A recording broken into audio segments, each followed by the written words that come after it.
All right. Welcome. Welcome, everyone, to the Best Damn Podcast. I'm going to try this one more time. I'm going to try tonight. Um, I do not know what is going on uh, with my signal here with the internet.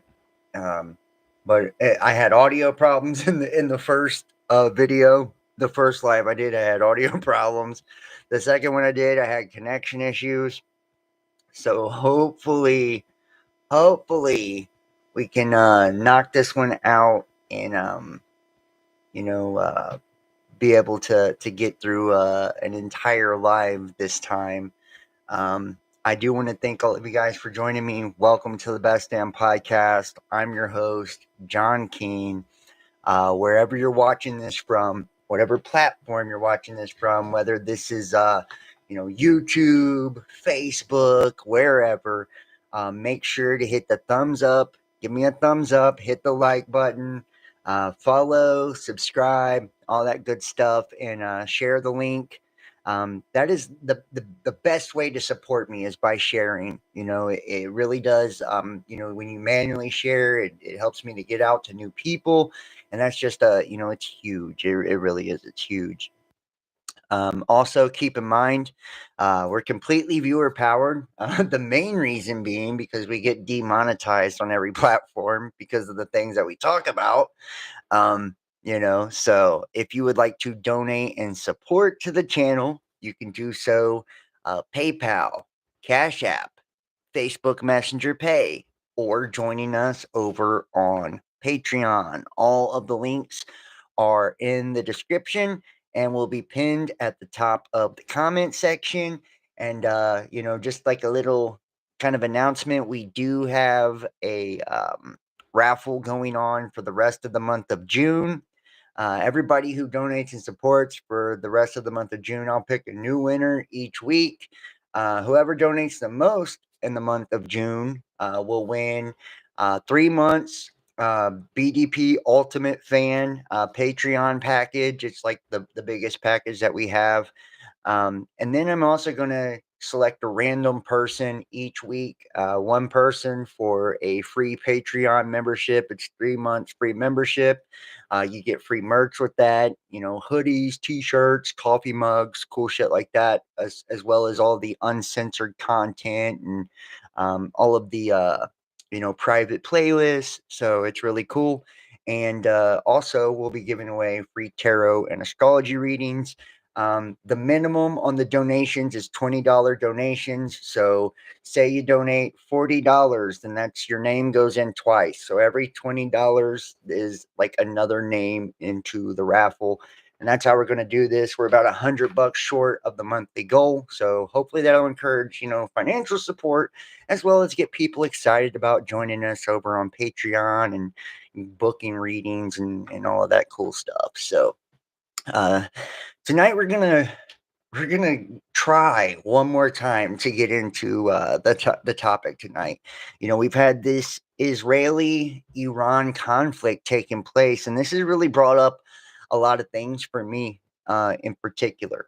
For one, we're going to look at prophetically, right, biblically, scripturally, how all of this kind of lines up.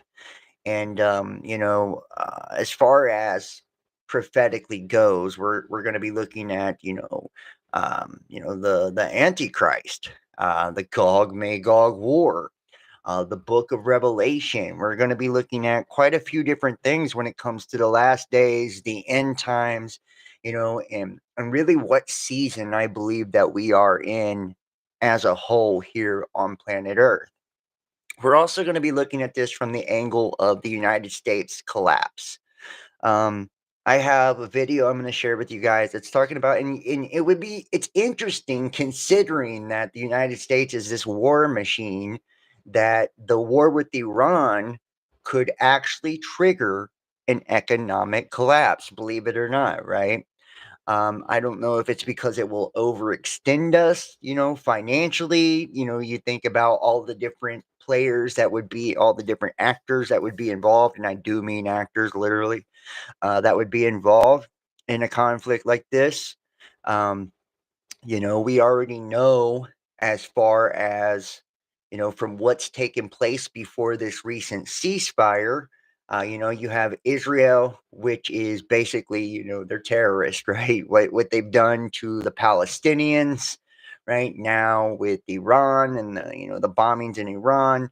Almost 1,000 people that were killed in Iran. I believe it was 28 people that were killed on the side of Israel. Even after the ceasefire, Israel unloads, a shit ton of bombs, to drop on Iran, basically trying to ruin the ceasefire, as soon as it happens, pissing off Donald Trump for sure, and he even said that, and I'm quoting him on this, that Israel or Iran had no fucking clue what they've been doing. They've been at war so long, they have no fucking clue, right? So, and which is crazy. How many times do you get a president to drop the F bomb? Last weekend, the United States did get involved in the mix, right? We bombed 3 of the facilities with, you know, um, our nuclear bombers. We didn't nuke them, but we used those bombers to bomb 3 of the nuclear facilities for Iran, or 3 separate bombings.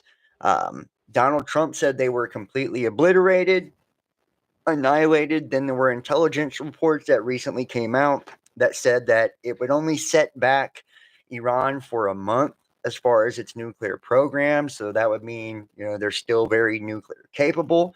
We also found out, after Iran responds by bombing a base of the United States in Qatar, right, a U.S. air base, which they first let the United States know that they were going to do.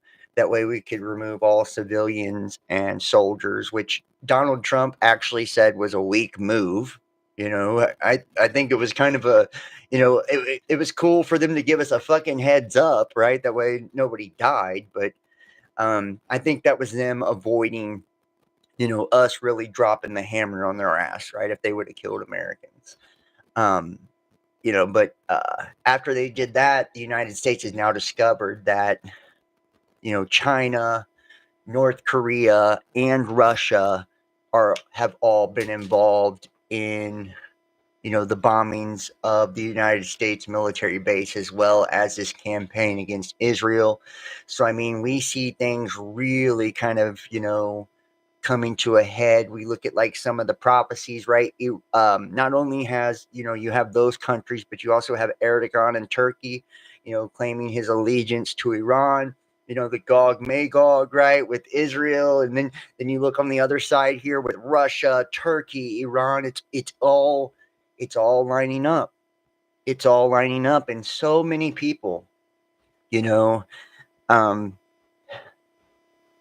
basically, and so many people have missed the boat, on all of this shit. They think that it's impossible. They think that it's impossible for us to go to a World War III and have, a global conflict of some sort. But remember, when, the Bible says that when they promise safety and security, it's before sudden destruction. So anytime we see peace or ceasefires or anything like that, my mind automatically goes to that. It's like, holy shit, right? Like, is this that promise of peace before everything blows up? We look at the grandfather of modern day Freemasonry, Albert Pike, in his 1871 letter to Mazzini. And he outlines the 3 world wars in this letter, right?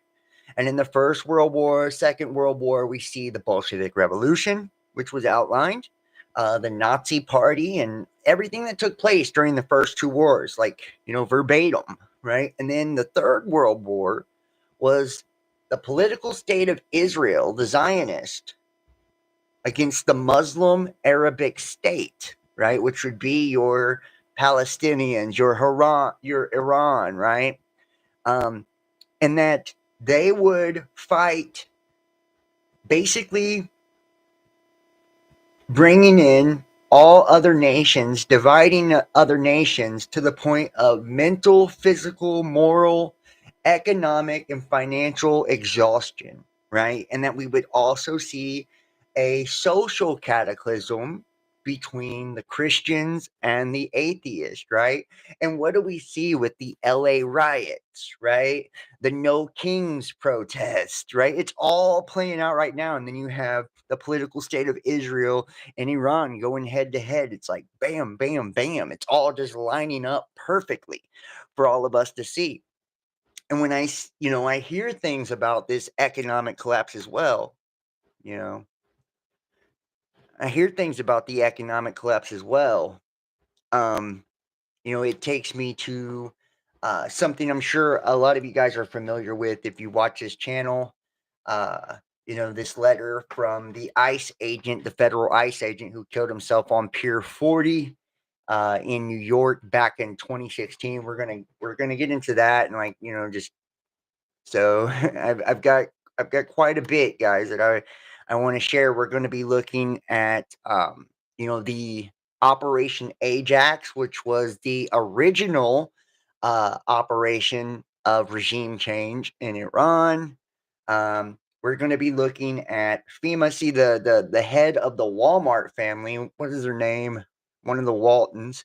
She was actually supporting the No Kings protest. We're going to look at Walmart's connection to FEMA, and the emergency crisis response and how all of this goes hand in hand. The deployment of the 700 Marines as well as the National Guard in the United States over these protests, and are we seeing preparation for the United States or some sort of collapse going into this war, this global war situation, and the ice raids that are taking place, kind of being used as this guise, this cover up, to go after these, the mass illegal aliens, as exactly what was presented to us in this letter, back in 2016. So um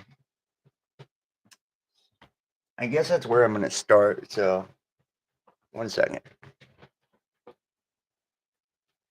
And you guys let me know if you can hear me, you can see me, all that good stuff in the chat. Hopefully, the sound's good. Like I said, I've had a hell of a fucking time trying to do this video. So, I had sound issues the first time, then I had connection issues the second time. So, it's been a pain in the ass.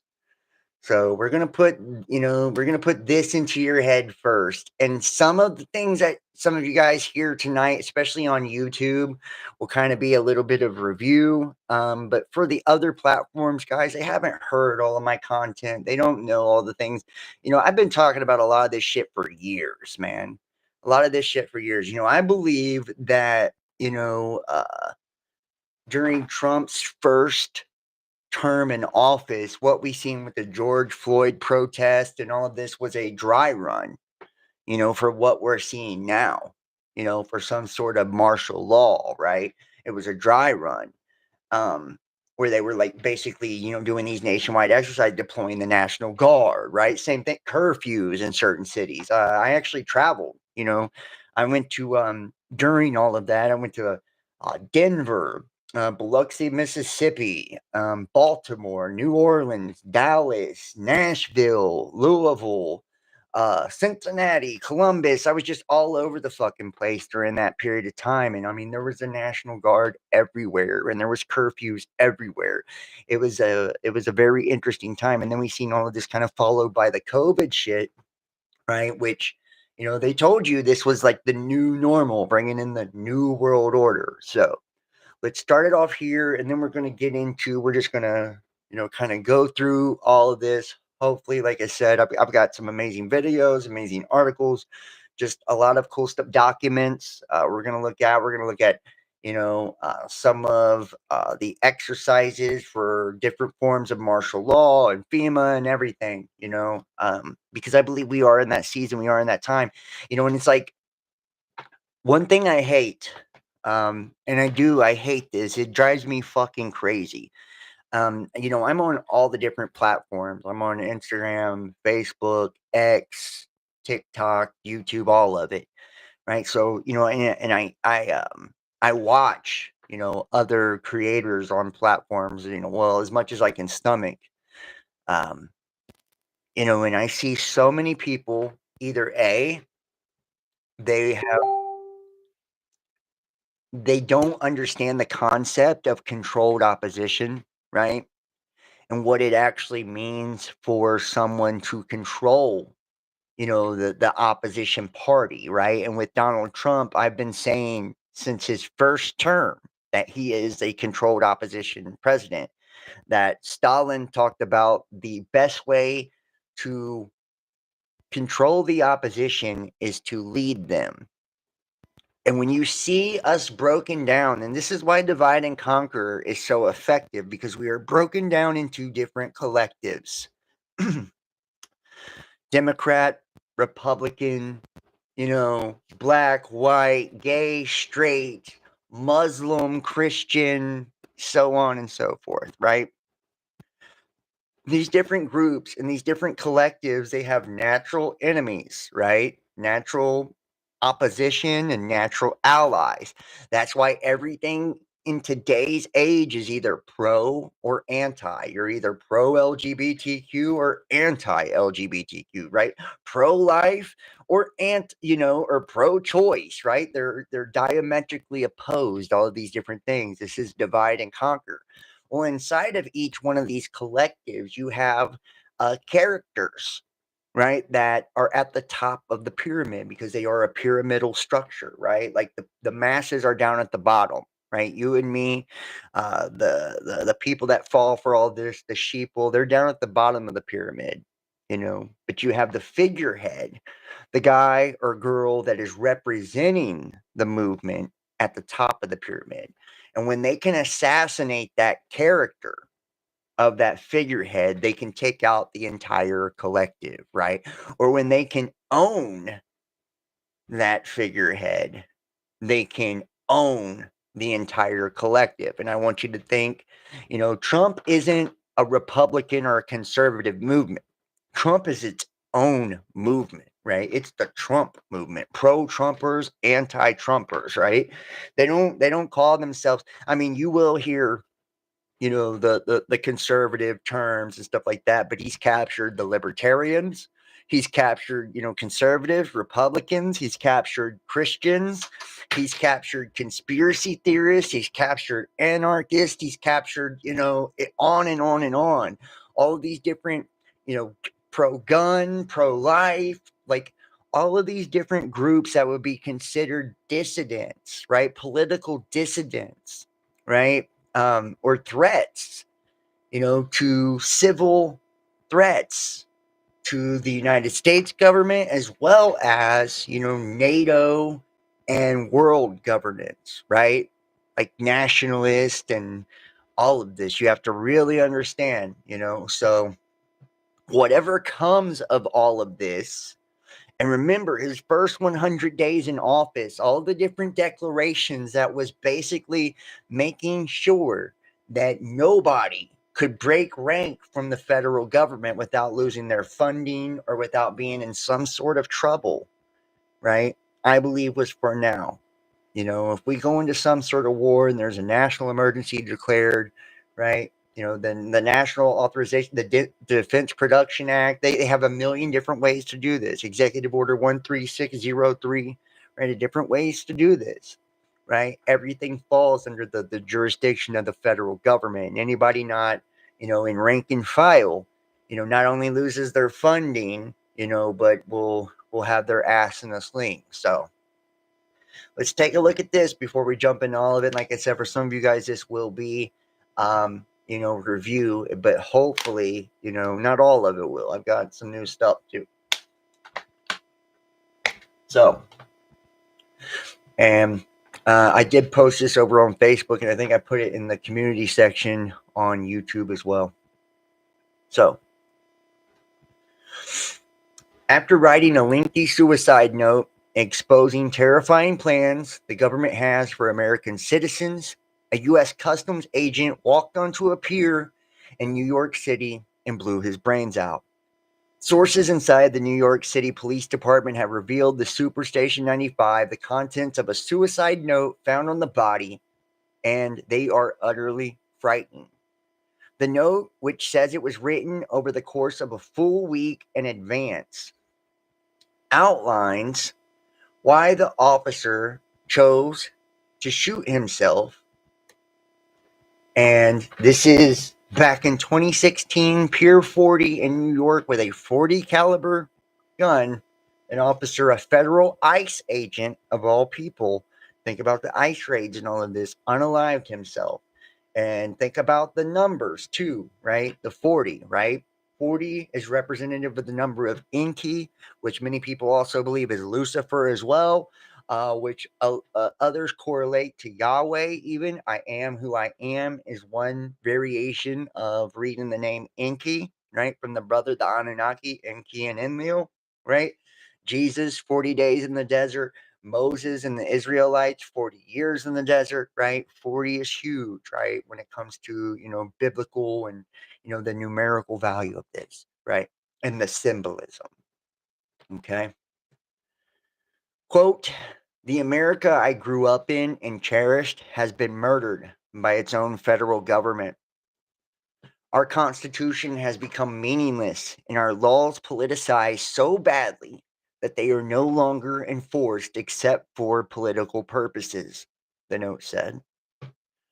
Our elected officials are, to a person, utterly corrupt and completely devoid of any love or respect for the country which pays them. To them, everything is about getting and keeping power and making illicit money from backroom deals. The 42-year-old U.S. Immigration and Customs Enforcement deportation officer shot himself with a 40 caliber service pistol inside Pier 40 at Hudson Park around 11 a.m.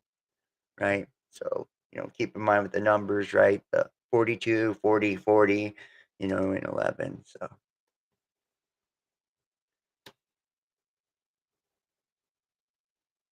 whoops, wrong. That's one of my older videos.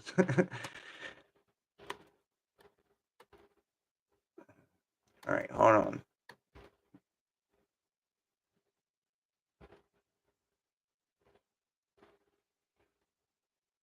Sorry, guys. I'm gonna try to get all this. 1 second. Fuck, I gotta go.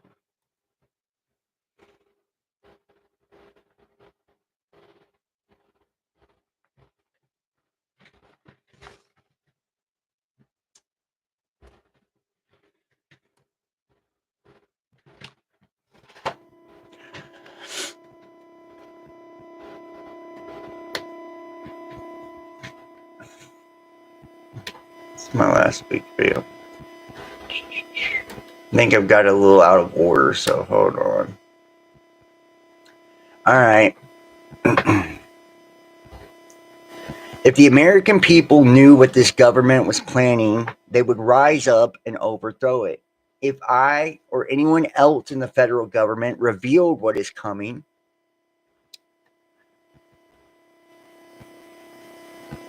we would be killed anyway. So now I will reveal what I know.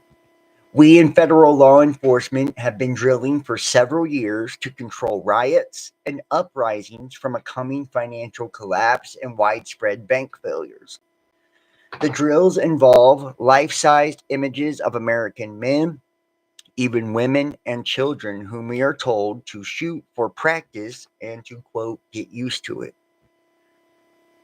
We have been told that the economy is terminally ill and will fail. And this is just back, it was 2016, the year it happened. So we are also told the banks are all insolvent and the FDIC doesn't have nearly enough funds to bail out depositors. We are told these events are unavoidable and it is imperative that the government survive when people rise up over this. When the collapse takes place, detention camps created under the FEMA Rex 84 program in the 1980s to house illegal aliens whom we were going to deport will instead be used to imprison American citizens who whom the government feels constitute a threat. American citizens will be rounded up without warrants and imprisoned without trial.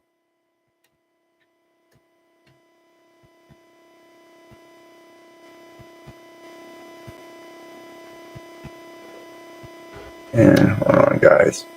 I'm trying to make sure I've got all the.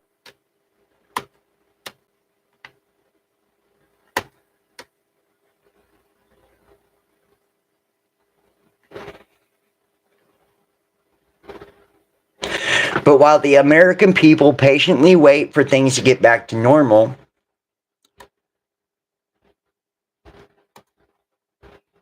oops.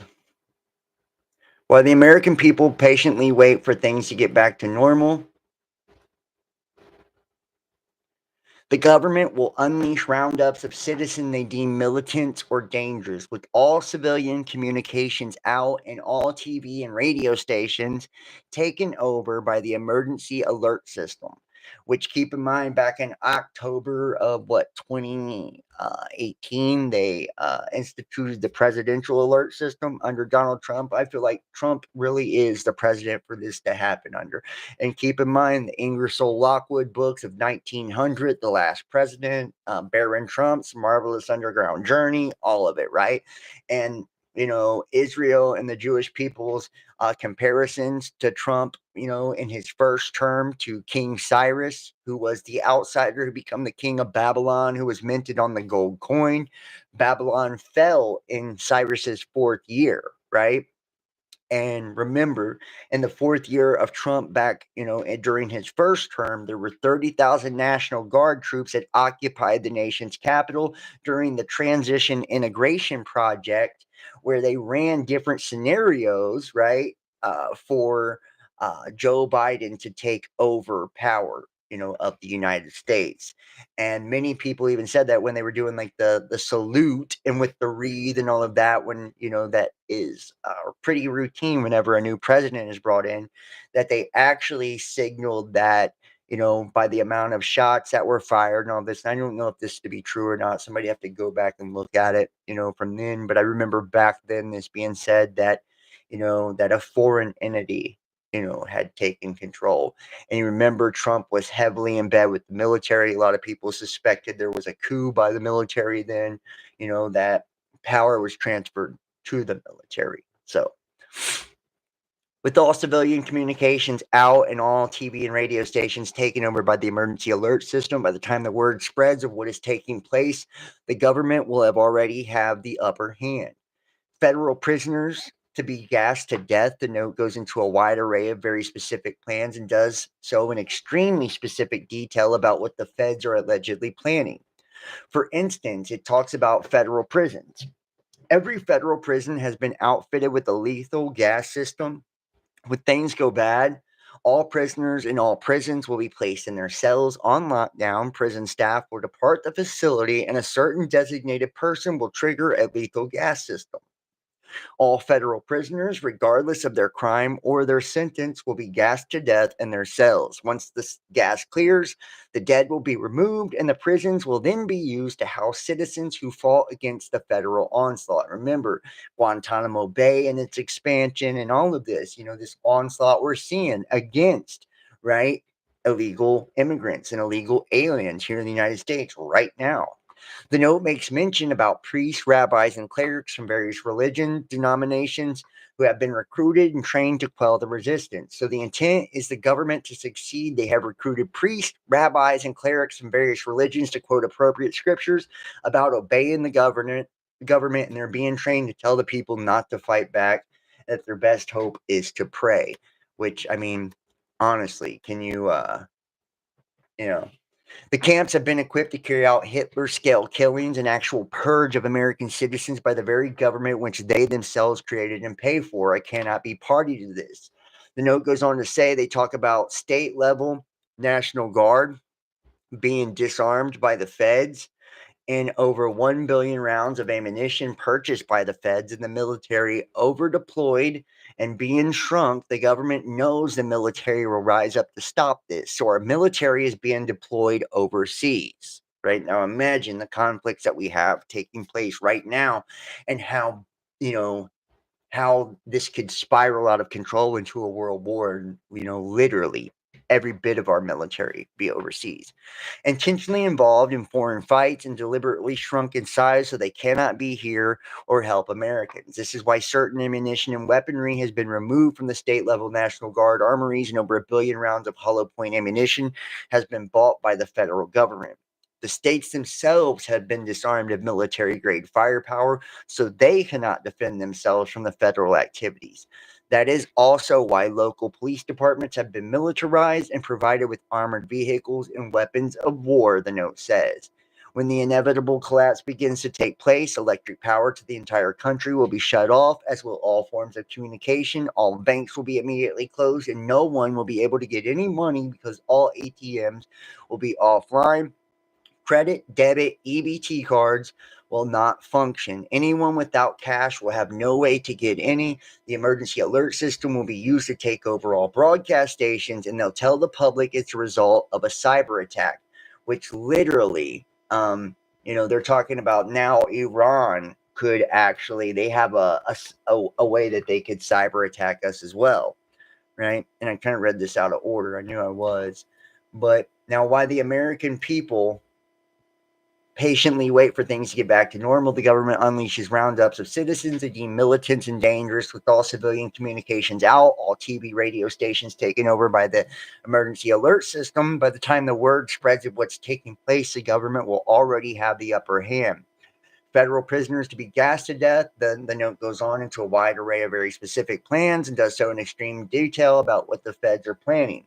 For instance, it says that every federal prison's been outfitted with lethal gas. When things go bad, prisoners are placed in their cells on lockdown, and staff will depart the facility, and a certain designated person will trigger the lethal gas system, right? And this goes into the priest and all that, which we just read. Now, and that their best hope is to pray. The suicide note goes to great lengths about the Executive Order 13603, signed by President Obama on March 16th, 2012. The note details. And remember that even with Elon Musk and the Department of Efficiency, right, and Doge and all of that, that was actually started by Obama, right? The note details Executive Order 13603 about National Defense Resource Preparedness. This 10-page document is a blueprint for federal takeover of the economy. Specifically, Obama's plan involves seizing control of all commodities and products that are capable of being ingested by either human beings or animals, all forms of energy, all forms of civil transportation, all usable water from all sources, health resources, drugs, biological products, medical devices, materials, facilities, health supplies, services, and equipment, forced labor, or induction, as the executive order delicately refers to military conscription. Moreover, federal officials would issue regulations to prioritize and allocate resources.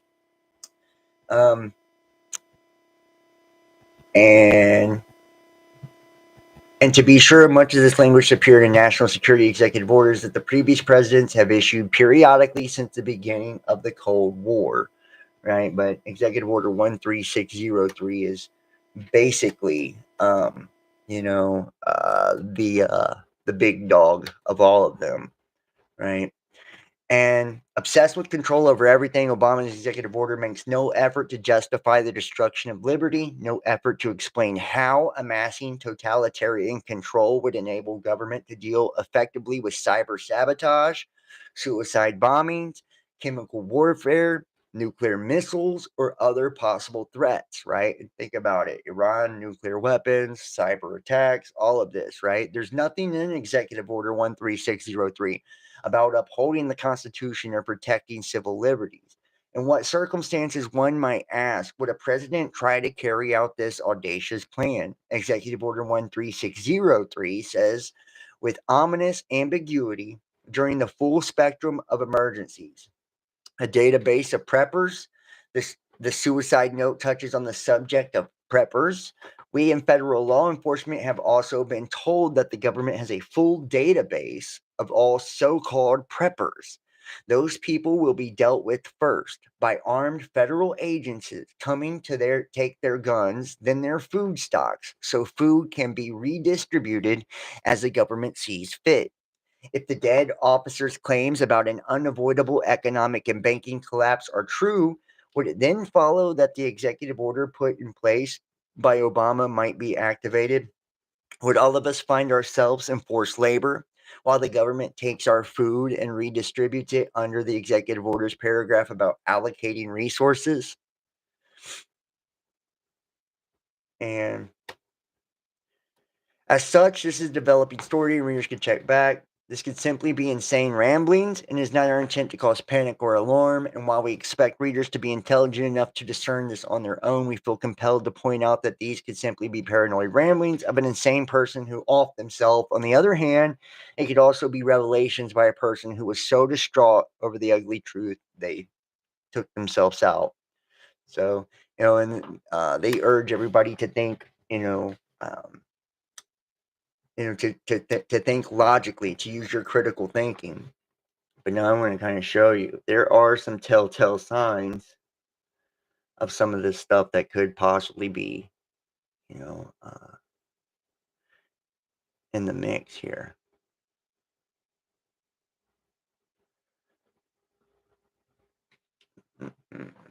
Where is it at here?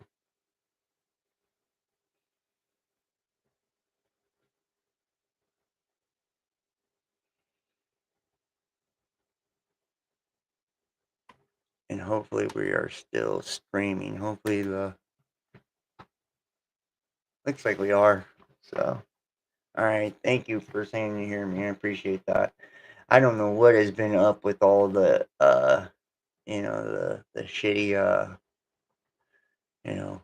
And here is the Rex 84 for those of you guys that don't know, right? Rex 84, short for Readiness Exercise 1984 Bravo, was a classified scenario and drill developed by the United States federal government to detain large numbers of United States residents deemed to be national security threats. In the event that the president declared a national emergency, the scenario envisioned state defense forces rounding up 500,000 undocumented Central American residents and 4,000 American citizens whom the U.S. Attorney General has designated as national security threats as part of the Secret Continuity of Government program. These people will be detained at 22 military bases and concentration camps run by FEMA, the Federal Emergency Management Agency. Now, I want you to think about that. This is Rex 84B, right? 1984 Bravo, Rex 84. They actually ran this fucking exercise in a scenario where if there was a national emergency or national security threat, such as war or anything like that, where they round up all the illegal aliens and anybody that they deem a threat. They ran exercises to do this. This isn't a conspiracy, right? The existence of master military contingency plans, of which Rex 84 was a part, Operation Garden Plot, and a similar earlier exercise, Lantern Spike, was originally revealed by journalist Ron Ridenour, who summarized his findings in a 1975 article in Counter Spy magazine. Starting in 1981, the DoD and FEMA began a tradition of biannual joint exercises to test civil mobilization using the names Proud Saber and Rex 82. In 1984, the scenario involved a U.S. Army rehearsal of airlifting the entire 82nd Airborne Division, consisting of 15,000 troops from Fort Bragg in North Carolina under the cover of night and flying them to either El Salvador or Nicaragua as a simulated invasion to enforce a state of martial law. This part of the exercise had been codenamed Rex 84 Night Train. And the overall readiness exercise involving 34 federal agencies was codenamed Rex 84, with FEMA's role in assisting the DoD is Rex 84 Alpha. Later, when the mass detention scenario involving FEMA was added at the request of FEMA Director Louis Goffrida, and Reagan advisor Edwin Meese, and personally authorized by President Ronald Reagan. The mass detention scenario was codenamed Rex 84 Bravo. It was modeled on a 1970s Goffrida Meese Reagan exercise in California known as Operation Cable Splicer. The plan was first discovered by the Christic Institute in 1984 and first revealed in detail in a major daily newspaper by reporter Alfonso Shardy in July 5th, 1987 edition of the Miami Herald. Possible reasons for such a roundup were reported to be widespread opposition to a U.S. military invasion abroad, such as if the United States were to directly invade Central America to combat what the government perceived as subversive activities. The plan also authorized the military to direct the movement of civilian populations at state and regional levels, according to Professor Diana Reynolds. The role in Iran-Contra, the FEMA role in Rex 84, branded Rex 84B, was brainstormed by Louis Goffrida as a way to ship arms to the Contras in violation of the Bolin Amendment, a potentially impeachable offense. The state of Texas, Alabama, Louisiana had established civilian state defense forces independent of the National Guard, recruiting mercenaries through the magazine of Soldier of Fortune. This allowed FEMA to sidestep its own and Department of Defense procurement rules for the weapons needed for mass detentions, and allowed sidestep the Posse Comitatus Act, which prohibits deploying U.S. military forces in the U.S. to enforce civilian laws against civilians. The Pentagon shipped the state security forces massive amounts of arms and military equipment for the exercise, and the defense forces were instructed to revalue the equipment at its higher replacement value. At the end of the exercise, the security weapons were then donated to the CIA front charities and shipped to the Contras in Central America under the cover of humanitarian supplies. Right? So, you have the whole Iran connection with the Rex 84 shit as well. Right? So, very, very interesting. Right? And this is all under the guise of, continuity of government. So they have already ran exercises, outlining something very similar to what we see taking place now. Now, if you see what's taking place now, hold on. Let me see if I can find this here.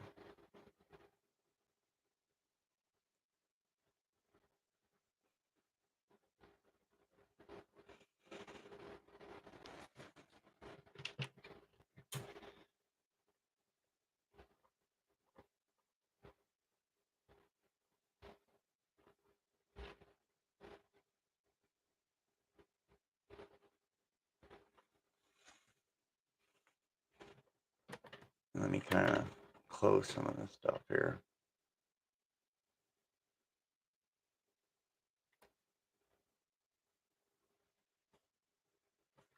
Don't settle for less. Here's what others are doing to fix missing and broken teeth. The company... All right. Hold on. Let me see if I can pull this up and just show you real quick. Run. Cyber attacks.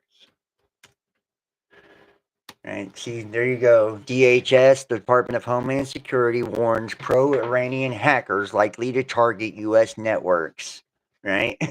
After Iran uses missiles, U.S. braces for cyber attacks. Right? Will Iran retaliate? The U.S. officials warn of cyber attacks after the strikes. U.S. and Israel should prepare for destructive Iranian cyber attacks. Iranian aligned hackers claim responsibility for Truth Social cyber attacks. So do you see, what they're doing here? They're already setting up, you know, uh, the Iranian cyber attack shit, right?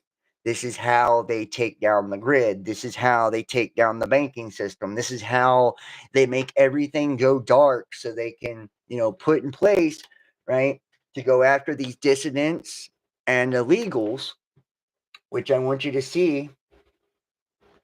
Where's it at here? And there's a million exercises that they ran for this shit too, just to keep it real, right? We see right now, right, the ICE immigration raids that are taking place all over the fucking place, right? Here in the United States and have been taking place. DHS reverses course, allowing immigration raids to resume at farms, hotels, and restaurants, right? You guys remember this? The Department of Homeland Security on Monday reversed course on guidance limiting immigration raids at farms, hotels, restaurants, according to a source familiar with the discussions. The latest examples of whiplash for an agency tasked with carrying out President Donald Trump's mass deportation agenda. Right? This is sound familiar to the Rex 84 shit? During a morning field call on Monday, Immigration and Customs Enforcement officials told leaders representing field offices across the country that they must continue to conduct raids at worksite locations, a source said, a reversal from guidance issued days earlier under pressure from certain industries that rely on migrant workers. Quote, worksite enforcement remains a cornerstone of our efforts to safeguard public safety, national security, and economic stability, Homeland Security Department spokesperson Tricia McLaughlin said in a statement Tuesday. These operations target illegal employment networks that undermine American workers, destabilize labor markets, and expose critical infrastructure to exploitation. ICE has been under tremendous pressure to meet White House imposed quotas on immigration arrests. White House Deputy Chief of Staff Stephen Miller told ICE officials last month they needed to arrest at least 3,000 people a day. ICE has been averaging around 2,000 people a day. Trump has directed his ire at the Democratic-led cities, calling on Sunday for ICE to expand efforts in the Democrat power center. Speaking to reporters as he returned from the G7 summit in Canada, Trump addressed reporters that ICE had resumed enforcement actions in locations such as hotels and bars. Quote, we'll look everywhere, but I think the biggest problem is in inner cities, Trump said. And I want you to think about this, guys.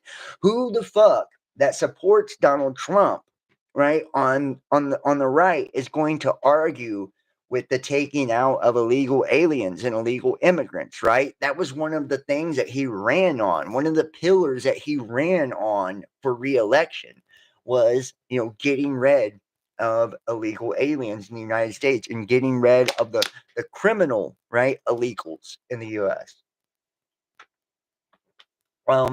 They're doing 2,000 to 3,000 arrests per day during these ICE raids, right?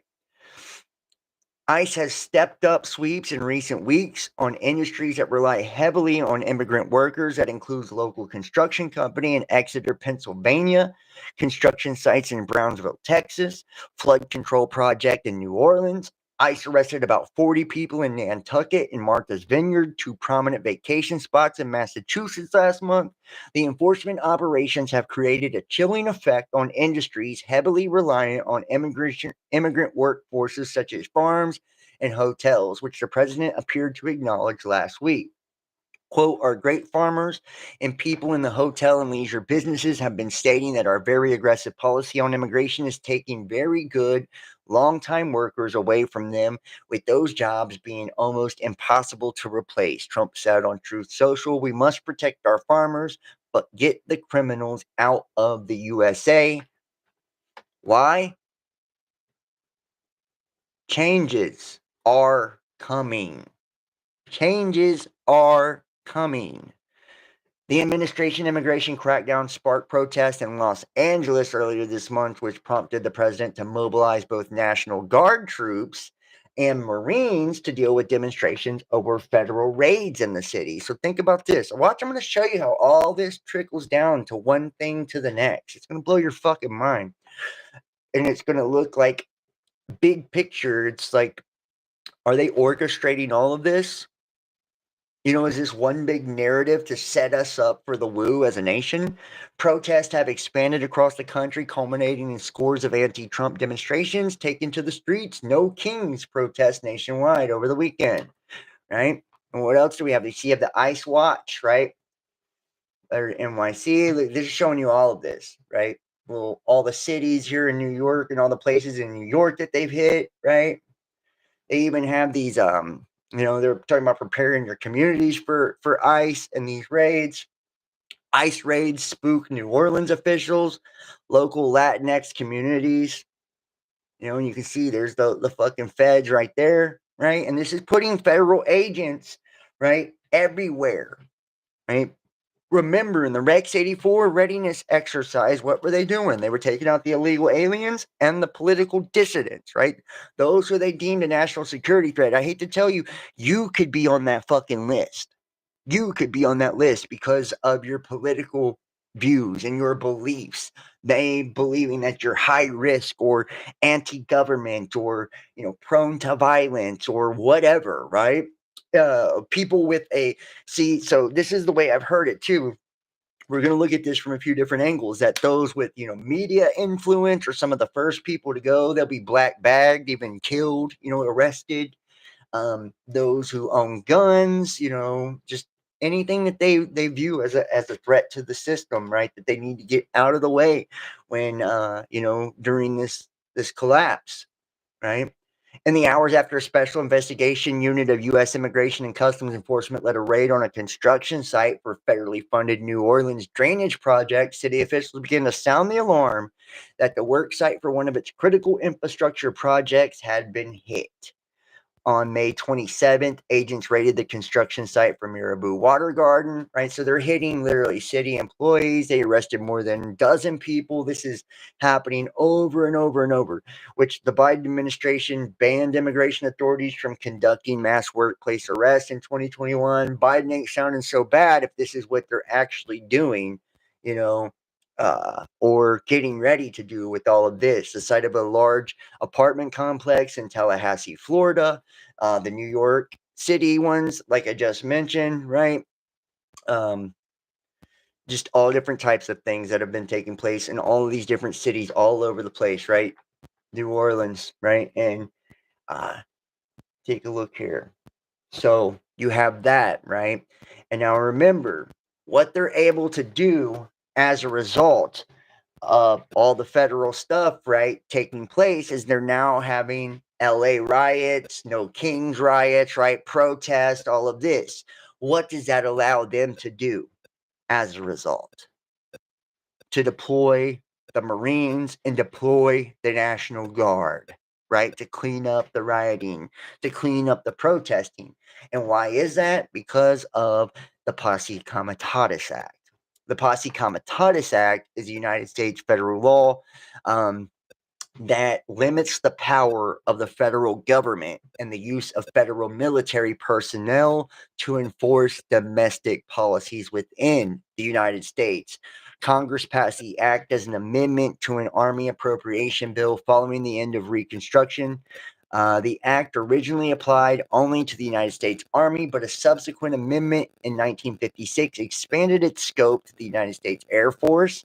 2021, the National Defense Authorization Act for the fiscal year 2022 further expanded the scope of the act to cover the United States Navy, Marine Corps, and Space Force. The act does not prevent the Army National Guard or the Air National Guard under state authority from acting in a law enforcement capacity within its home state or in an adjacent state if invited by the state's governor.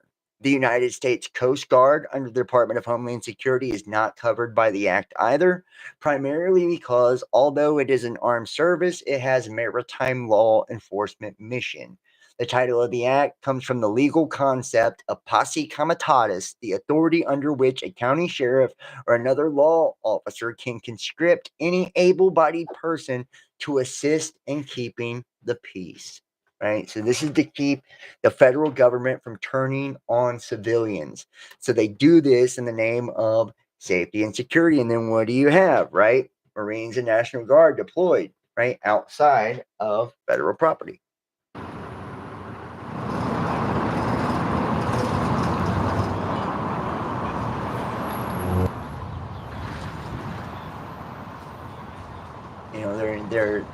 They're using, it's like one thing after another. You have the war in Iran and Israel that is going to set up the World War III, right? And as a result of these wars, this is going to also put us in a situation of possible economic collapse because of the war and overextending ourselves financially, economically in wartime, especially in a global conflict, right? Which this appears to be on the cusp of becoming a global conflict, right? You look at the different sides. The British government is warning their citizens that there could be war on British soil, right? France is now warning Iran not to do some shit, right? We also have Australia in the mix. So it's like Israel as well, which is, they dumped a big ass, load of bombs right after the ceasefire. They've been war hungry always, right? They're fucking basically terrorists. And you see what they did to the Palestinians as well. And then on the other side, we see the involvement of China, we see the involvement of Russia, we see the involvement of North Korea, we see the involvement of Turkey and Iran all on the same team. If this doesn't shape up to World War III, I don't know what is. And then you look at the outline for World War III by the Freemasons and Albert Pike, and this is exactly the plan that was presented to all of us. Now I'm going to show you real quick.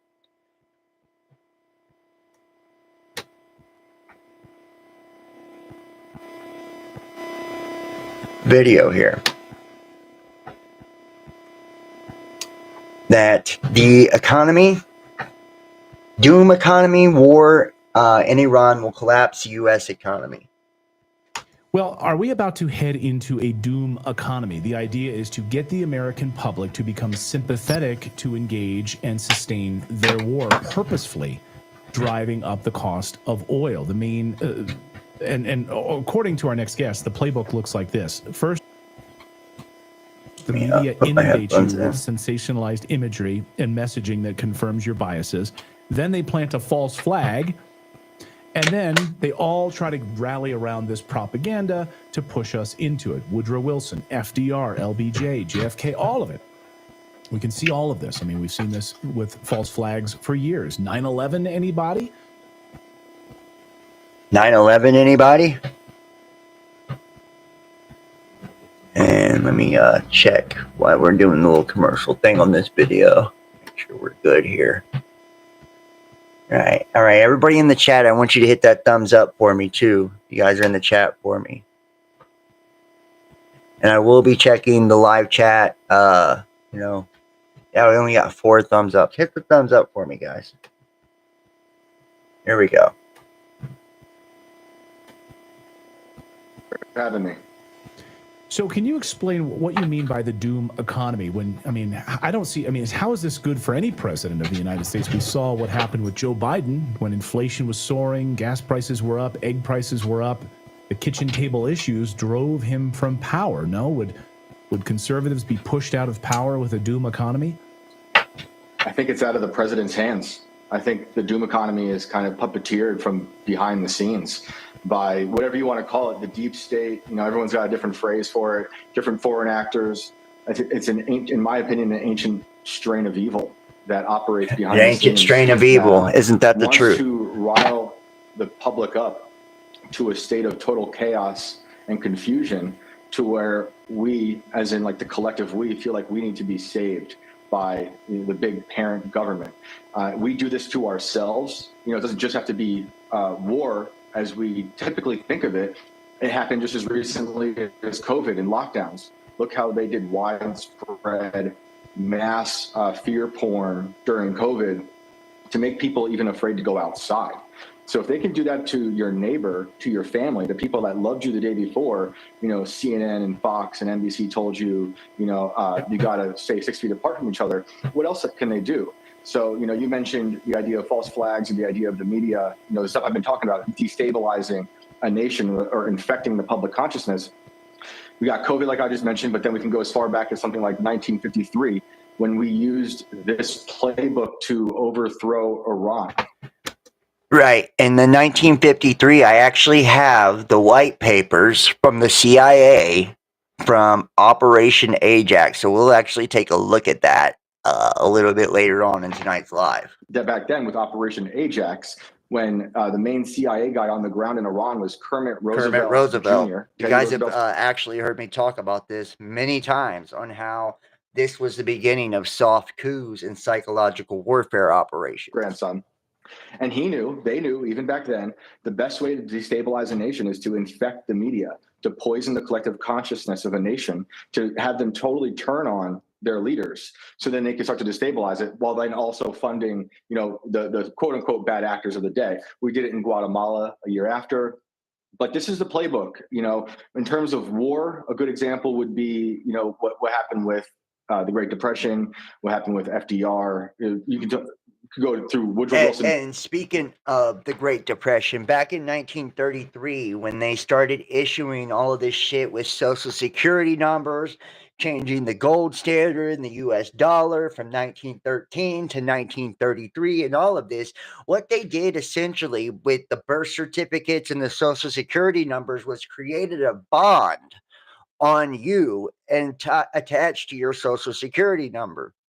That way, you, my friend, you are collateral, right, for the United States national debt. So if we are ever to collapse or to be captured or defeated or whatever as a nation, right, those bonds, the debt is held by our bodies, our persons. We are the collateral. We are the value that is within the United States. So we would be the chattel. We would be what was captured and taken prisoner by foreign nations, just to let you know. To FDR, World War I, World War II, and how those economies were boosted by war. But in FDR specifically, the corporations were attempting to overthrow the country. You can look this up. That's the business plot. DuPont, JP Morgan, a lot of other bankers and businessmen were looking to overthrow the country for their own interests. And they were going to install. And they essentially did by creating the United States Corporation and making you a corporate entity and monetizing your soul is what they did, right? They made a fictitious corporate entity out of your soul. That way they could, basically create and destroy the futures of all of us at will. A man named Smedley Butler, who was a decorated general, a war hero with 2 Purple Hearts. He said no, and then he went on to write a lot of books, one book in particular called War is a Racket, which is kind of summing up this idea as well that I'm talking about, where we destabilize the nation, we get us into war, and war is a racket means it's great for everyone except the American people. It's great for the corporations who are going to make a lot of money. Of course, DuPont made a ton of money off World War II because they made all of the gunpowder. Right. What you're describing is the French economist Bastiat in 1850, the broken window fallacy. That because the window's broken, now we've got a glazier to remake the window. Now we've got someone a contractor to fix the window. Now we've got all of this new economic activity. But obviously that's been proved ignorant because it's what's not seen, the opportunity cost. What could have been done with that money to actually make your country a better place. And it sort of masks loss as progress. And it forces people to spend resources getting back to zero. So can you play out how that's sold to us as progress? I mean, to the American people, it seems like being the world police. They want us to think that we're the good guys. We're going to police the world. We're going to prevent this tragedy. And I understand human nature is evil. People do horrible things. And we've seen. And are we not playing this role once again as the world police, right? In the Israel-Iran situation, right? Like it's up to us to stop Iran from obtaining nuclear weapons to defend themselves against nations like us, like Israel, like, and other nations which they're allied with, like North Korea, like China, like Russia, that also have nuclear weapons, right? Attacks here, but they're selling it in the same way. This war with Iran, they're selling it in the same way that they sold the vaccines. This is safe and effective. And another thing, we also know that this is, they're the 3 countries that are not beholden to the petrodollar within the United States. That's the Syria, North Korea, and Iran. And that Iran has been on the hit list for the United States for a very long time, And Donald Trump being ran by the Zionists, we knew that it was only a matter of time. I even seen a pretty funny meme that was like, Israel's like, hey, we need to break out the secret weapon, the Trump PDF files, if you know what I'm saying. Hint, hint. Right? And then think about what Elon Musk said about Trump being in the Epstein stuff, and that's why it hasn't been released. That they have something on him, and that's what is, why he is such a bitch to the Zionists. And I don't care what you think about Trump, Biden, any of it. They're two wings to the same bird. They're all actors. This is all a script. Matter of fact, that's why it's always so biblical in proportions. You can look at this from one of two ways, in my opinion. You look at it, that the Bible is, script is the base word in scripture, right? That the script is either the true inspired word of God, right? And that this is divine prophecy. God has spoken it into existence. It cannot be changed. It has to come to pass. It has to come to fruition in order for Jesus Christ to return and for us to be caught up in the clouds with the Lord God and to go to heaven and the world to be cleansed of its sins, right? And it ends in fire, right? Passes away with the fervent heat and the terrible noise, right? A great roar and fervent heat. Okay. So that's one way of looking at it. Then the other way of looking at it is this is perhaps predictive programming, and that the evil God of this world that we know as Satan, the liar, the deceiver, which Jesus said, you are of your father, the father of lies, to the Pharisees, to the Sadducees, right? Who worship, right, Satan. And remember, they claim to be Jews, but are not. They are the synagogue of Satan, right? And we look at, the God of Israel and all of this in numerology and gematria and all of this and who their numbers actually equal up to, right? Go do your research on that one. It doesn't take a genius to figure it out, as well as the God of the Masonic God and the Masonic cube and, all of this, who the God of this world is, right? And is this predictive programming, this prophetical script that's meant to get us to manifest, attract, and create our own reality in which we'll lead ourselves to the slaughter because we believe it's prophecy. We believe it's the word of God. We believe that it's infallible, that it has to happen this way, and that this is the way that it's right. But it's actually a trick, a deception, a great deception, a strong delusion, right?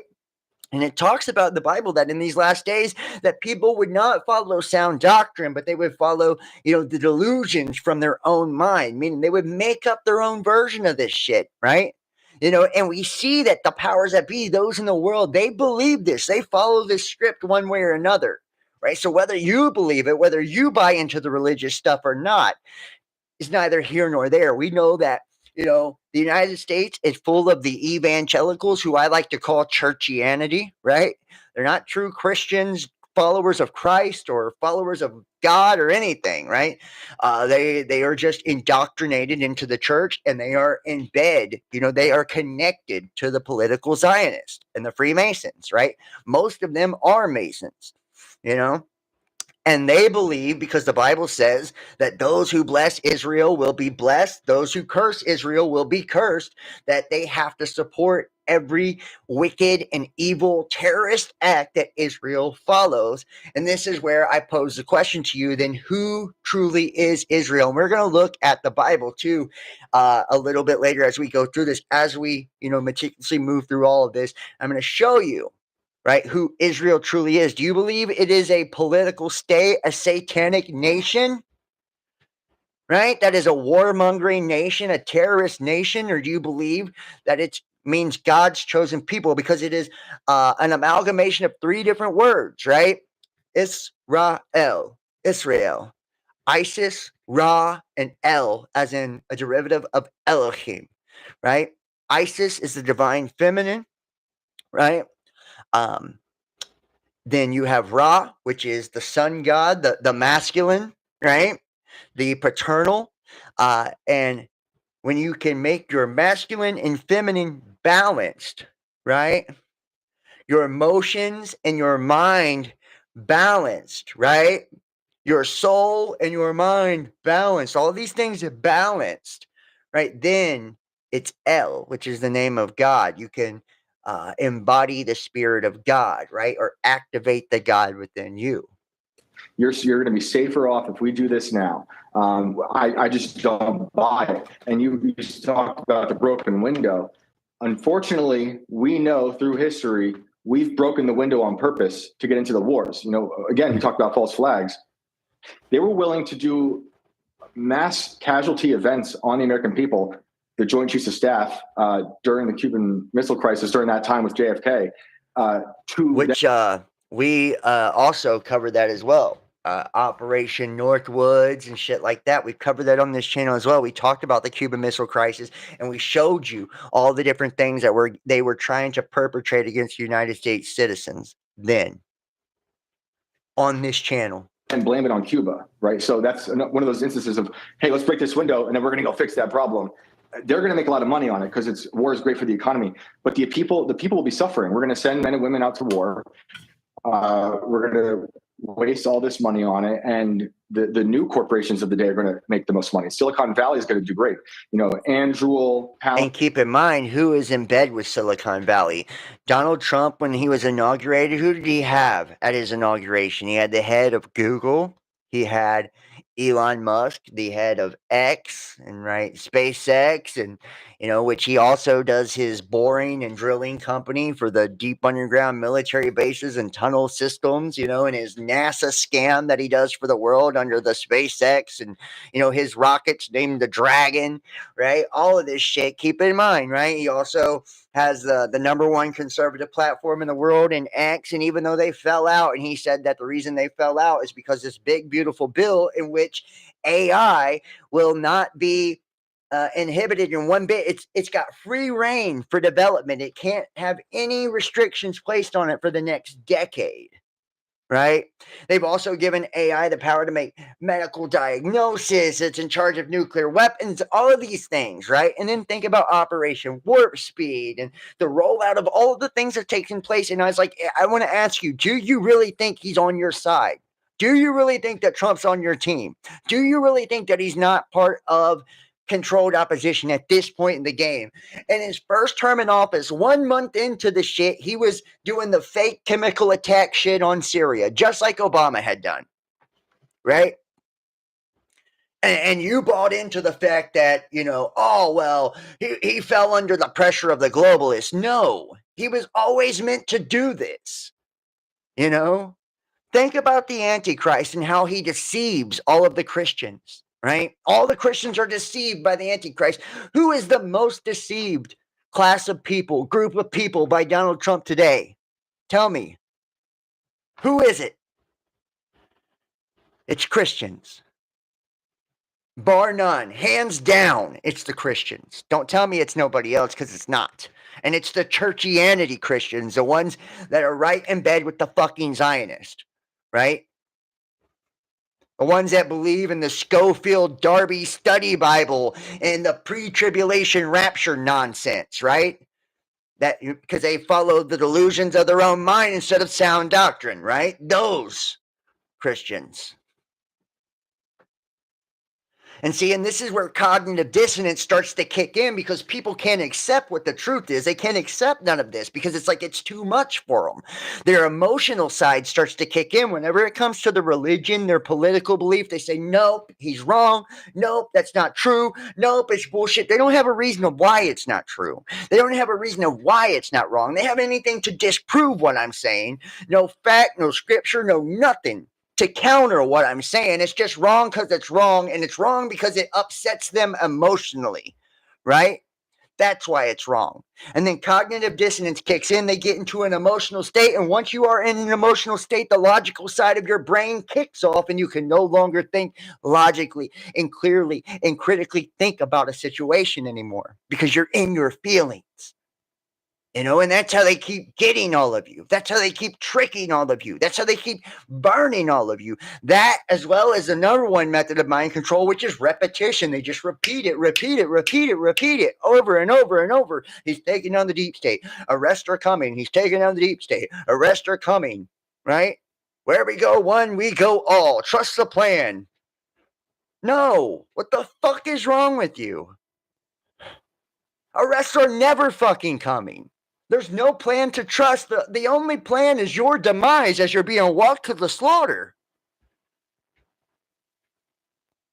Frontier, Clearview AI, you name it, all these people that have rebranded into MAGA all of a sudden, they're the ones who are going to do really, really well with a new war. Right. So how will this play out? How will this doom economy play out here in the United States? Do you see it actually coming into effect? I mean, Trump obviously is running on reducing inflation. He's slamming Jerome Powell today, saying I've called him every name in the playbook, trying to get him to cut interest rates, which would also be in many ways disastrous. But how will the doom economy play out here in the United States, do you see?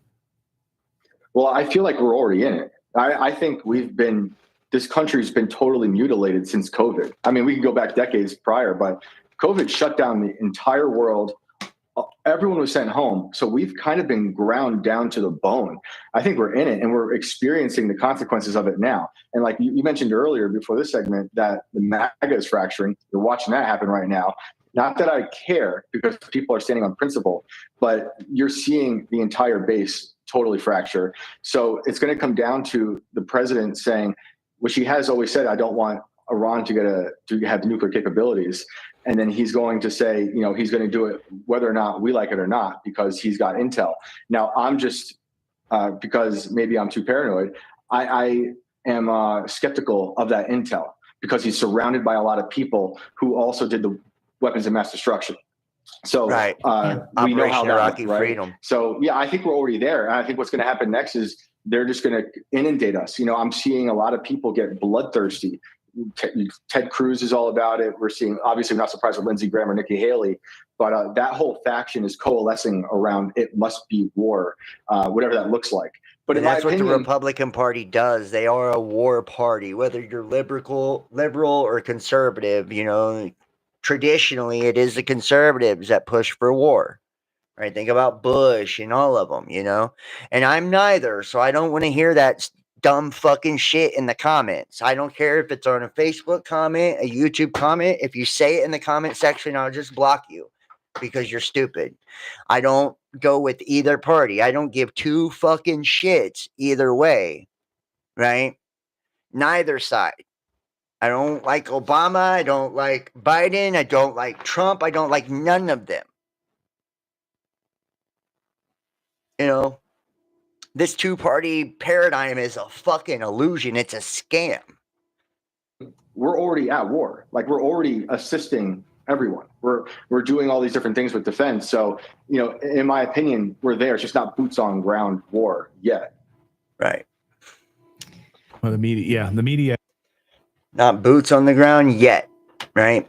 But we're very, very close. Very close. Very close.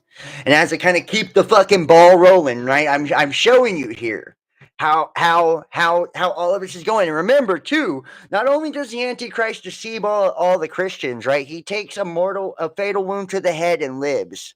Who got shot in the fucking head recently? Just saying. Right? Matter of fact, in my merch store on YouTube, Instagram, Facebook, you can get the t-shirts and hats and coffee mugs if you like.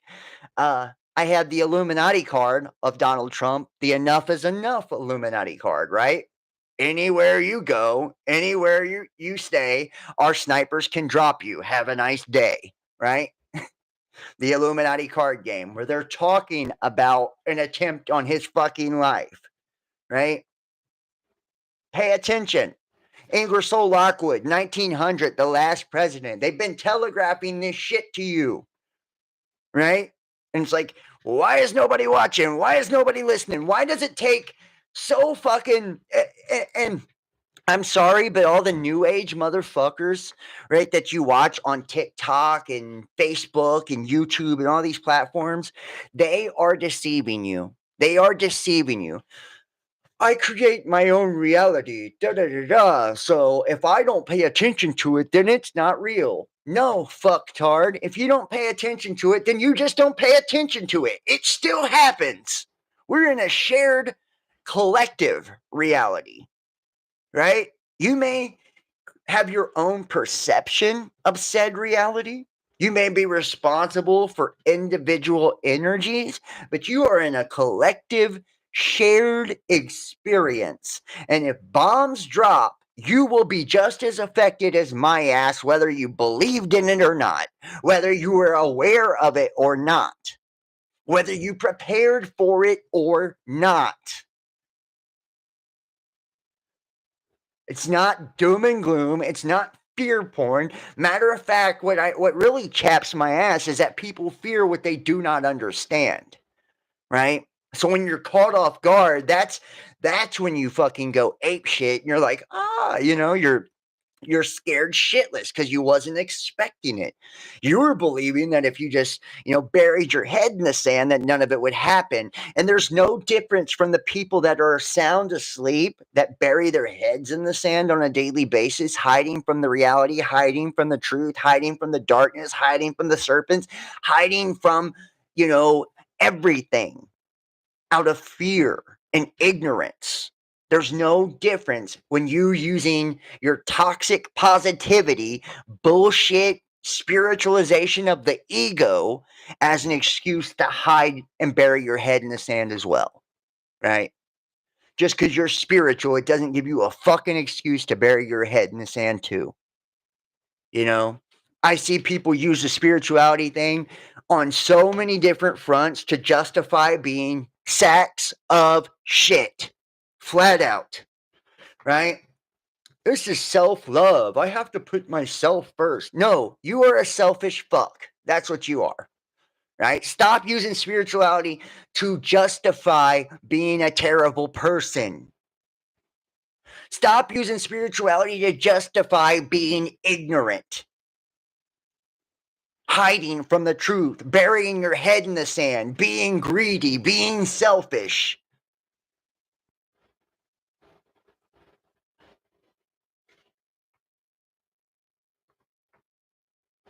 All of these people, too, all of these fucking gurus that are pushing this shit, do you not understand the reason that the algorithms, and think about that word, algorithm, it's a rhythm, right? Rhythmic, a rhythm, right?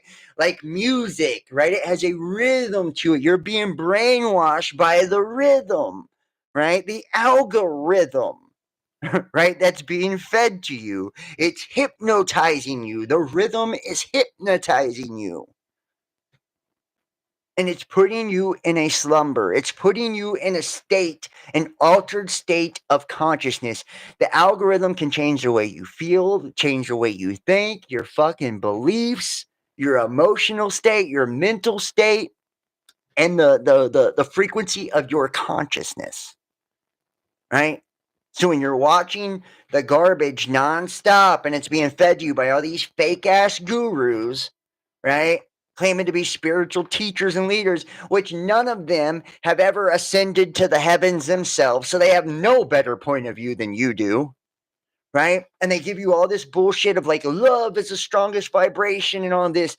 It is kinda, but it's not. The most powerful vibration is authenticity. They never say that to you. And there is a such thing as toxic positivity too, right? When it's fake, right? When you're being fake love and light, when you're being fake, there's nothing genuine about it. It's just toxic. It's just ugly and it's just an excuse, right? To do things, to not do things you don't want to do, to be a coward, to be selfish, to hide from the truth. That's what it is. People use spirituality and consciousness and positivity as an excuse, right?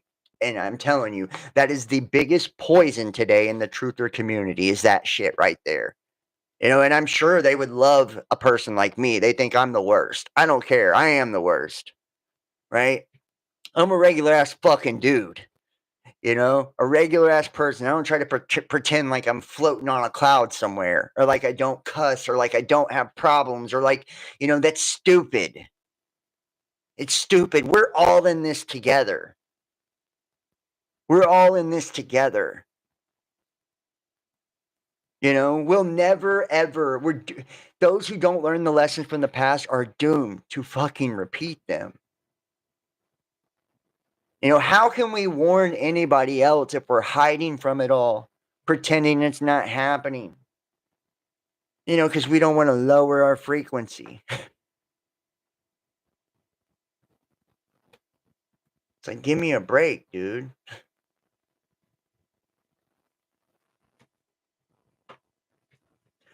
Obviously, I disagree. Top House Democrat says with straight face, there were no riots in LA. What? There were no riots in LA. Here, let me show you. There were no riots in LA. Okay.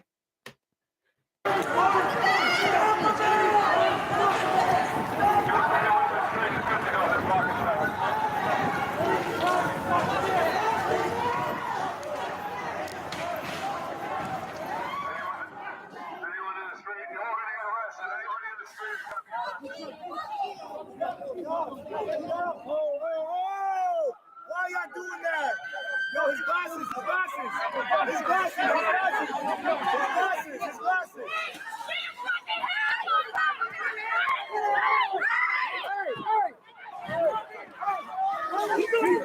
There were no riots in LA. There were no riots at the protest.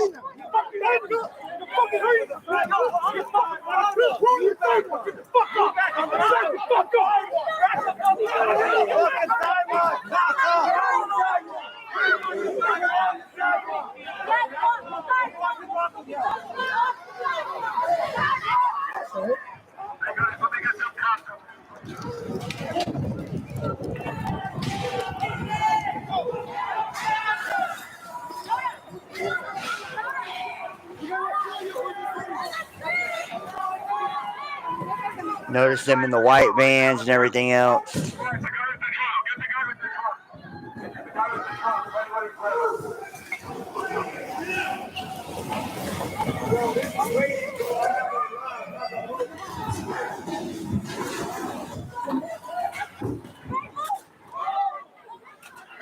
Do not fucking touch me. Do not touch me.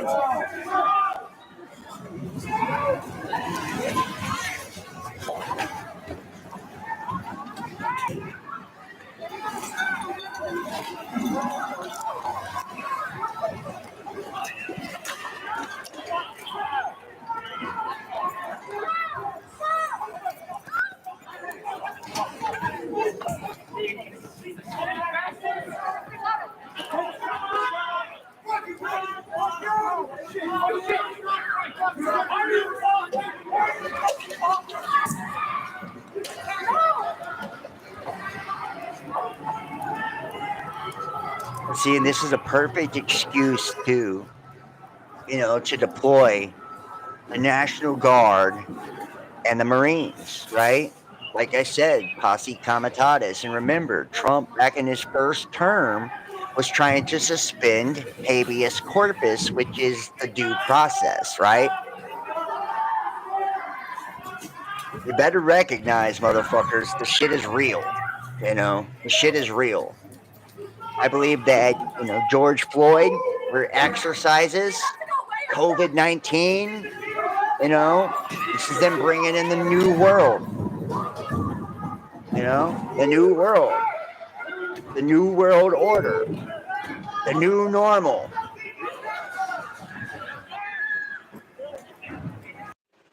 You know, and they're fucking people up out here. You know, but a lot of these people are paid protesters. And I'll show you too. The Walmart heiress, one of the Waltons, she's literally talking about this shit, you know, pushing for it. And I'm going to show you how connected Walmart is. Just watch how it all unfolds, how it's all connected. They're all in bed together.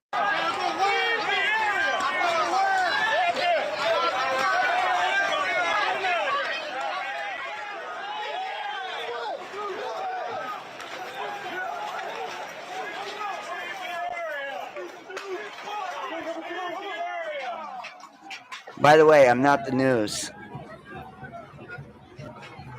By the way, this is just my opinion. I'm just a crazy conspiracy theorist, and I don't know shit. This is just satire for entertainment purposes only. This is not real. This is not happening. This is an illusion, figment of your imagination. Go watch CNN. Go watch Fox.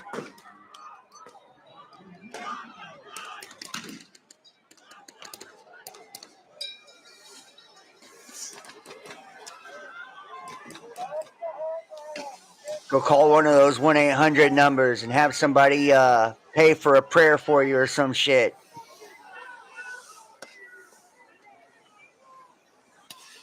Because you might need it. You might need it. They're not fucking around.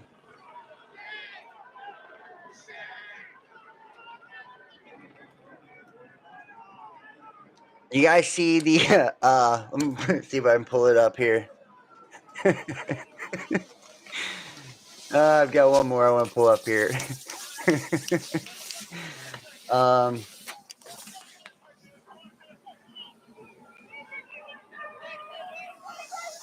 There we go.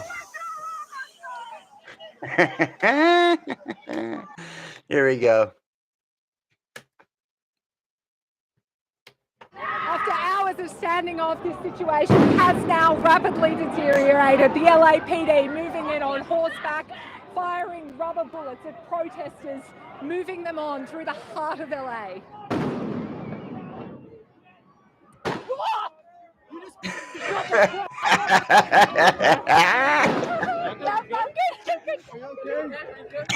You can literally see the fucking cop aim at her. Watch.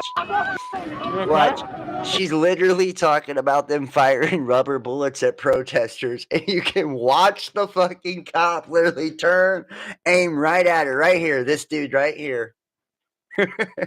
Smokes her. Oh, this is the best. Oh, I laughed so hard when I first seen this. After hours of standing off, this situation has now rapidly him on the deteriorated. left-hand side over LAPD here. moving in on horseback, firing rubber bullets at protesters, moving them on through the heart of LA.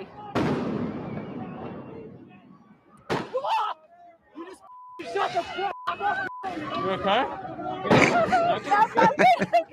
He did that on purpose. What a prick. But you can see, though, very obviously, these were riots. These were riots. Everyone has been raving about is called cooperating to ensure the Caribbean and beyond are safe. And we conduct exercises for this shit, every year, right? With the National Guard and all this, for civil unrest. Okay. And don't get me started. They, when people say, oh, well, the government wouldn't lie to us. They wouldn't be putting all this stuff out. And, they wouldn't be able to deceive us this way. They have to tell us the truth. No, they don't. No, they don't. The Smith-Munn Modernization Act of 2012 changed all of that. They can feed you propaganda. The Smith-Munn Modernization Act of 2012, introduced by Congressman Mac Thornberry, May 10th, 2012, in the House of Representatives. The bill's purpose is to, quote, to authorize the domestic dissemination of information and material about the United States intended primarily for foreign audiences. Excuse me. The act was added to a bill, the Smith-Munn Act of 1948, basically, right, which allowed for materials of the State Department, the Broadcasting Board of Governors to be released within U.S. borders, right? This was propaganda that we used against foreign actors, foreign agents, foreign adversaries that is now legal to be used against you and me, right? Through the Mockingbird media, right? Through the Mockingbird media. It's like, I hope people are really, paying attention. I'm going to show you. Look, this is from Jade Helm, right? Jade Helm. And here, let me show you this first before we get into the extremism and show you how you're going to end up on one of these lists, which you will end up on one of these lists. Especially for watching me, you'll end up on one of these fucking lists. No doubt about it. Yeah, martial law, Walmart, right. Yeah, it's an anagram for that. Absolutely. I even have Joe Rogan. Trump's ICE raids are fucking nuts.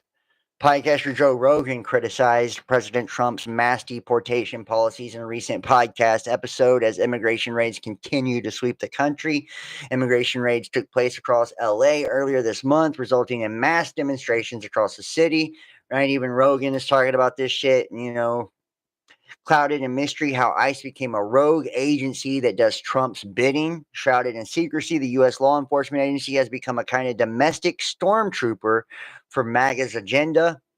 Across the U.S., group chats and community threads have started spiking with warnings, not just the typical alerts about traffic or out-of-service subway stations, but where and when an immigration and customs enforcement ICE raid was last seen, what places to avoid, what the plainclothes agents might look like. Hey, y'all, a Brooklyn, New York resident wrote in a closed chat with neighbors last week. A little birdie just told me ICE is out. The witnesses said they saw 3 people picked up by 2 agents with ice on their vest. They said with details on where the location of the arrest occurred and what the undercover vehicles look like. If anyone sees an ICE agent or activity, you can drop a description. See, like people are now giving heads up for this, right? Now giving heads up for this. Now, hold on. Where's it at here? Gotta find what I'm looking here. I've got so much. Here we go. Billionaire Walmart heiress promotes nationwide anti-Trump protest. The 76-year-old Christy Walton has aligned herself with the No Kings, an organization planning mass protests across the country. Walmart heiress Christy Walton, one of the richest women in America, has joined a small group of billionaires speaking out against President Donald Trump.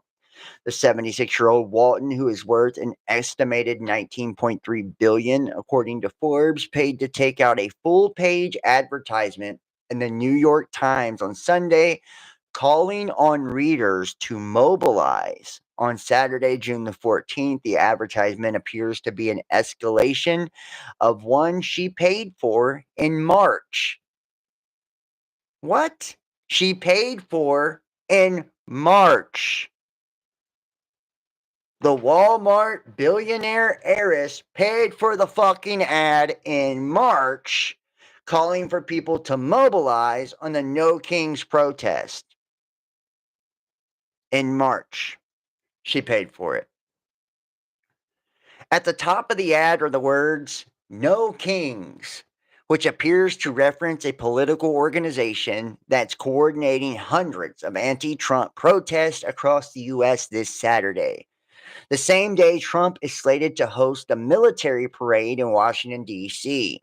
Organizers of the counter protest told Axios they are expecting this to be the largest single-day rally since the start of the administration.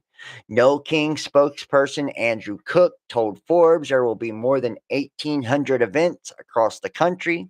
The group is not planning a protest in D.C. as part of their plan to make action everywhere else. To make action everywhere else. In America, we don't do kings, reads the No Kings website. They've defied our courts, deported Americans, disappeared people off the streets, attacked our civil rights, and slashed our services. The advertisement also lists 8 different principles Walton supports, from caring for veterans and children to defending against the aggression of dictators. We are the people of the United States of America. The honor, dignity, and integrity of our country are not for sale, reads the ad. People from all walks of life support No Kings because our country was founded on the idea that presidents answer to the people, not to the authoritarian overreach or violence, says Randy Weingarten, president of the American Federation of Teachers, one of the organizations partnering with No Kings to organize anti-Trump protests. According to a person with a knowledge of Walton's thinking who spoke on the condition of anonymity, the ad, which ran nationwide, this is a nationwide ad she ran. Think about that, man. Is a personal message from the billionaire encouraging people to engage peacefully and civically in next weekend's events. Her message promotes peaceful dialogue and the sharing of diverse views and voices. She condemns violence in all forms and continues to emphasize the importance of listening to one another. Joe Pennington, director of Walmart's global press office, highlighted that the advertisement from Christy Walton are in no way connected to or endorsed by Walmart. Walmart has publicly clashed with the Trump administration over threats of sweeping international tariffs. Last month, Trump threatened Walmart, the nation's largest retailer, after CEO Doug McMillon warned about raising prices in response to Trump tariffs. Eat the tariffs, Trump said in a Truth Social post calling out Walmart. I'll be watching, and so will your customers. Walton does not serve on the board or play in any role in decision making at Walmart, Pennington said, adding, as a company with associates and customers in the Los Angeles region, we remain focused on their safety and that of impacted communities. Walton owns an estimated 1.9% stake in Walmart, which she inherited after her husband, John Walton, died in a plane crash in 2005. John Walton was one of 4 children of Sam Walton, the founder of the Bentonville, Arkansas based retailer. John's siblings, Rob, Jim, and Alice, are among the top 15 richest people in the world, worth at least $100 billion apiece. Christie's 38-year-old son Lucas is also a billionaire after inheriting an estimated 3.7% of Walmart upon his father's death. Lucas runs the sustainability-focused philanthropic investment platform Builder's Vision and is worth some $39.6 billion according to Forbes. Walton hasn't directly criticized Trump. However, she reportedly co-hosted a fundraiser for Trump's Democratic opponent, Kamala Harris, blah, blah, blah. Now, in March, Walton paid for another full-page ad in the New York Times that looked similar to the June 8th ad with the same 8 core principles, an image of the Statue of Liberty, but made no mention of no kings. And instead encouraged readers to attend your town halls and be civil. Walton is one of very few billionaires to vocalize opposition against Trump despite a controversial first few months in office due to tariffs. So there you have it, right? We have the Walmart billionaire coming out, and check this out. I don't know if you guys are, but this is Walmart and their connection to the government.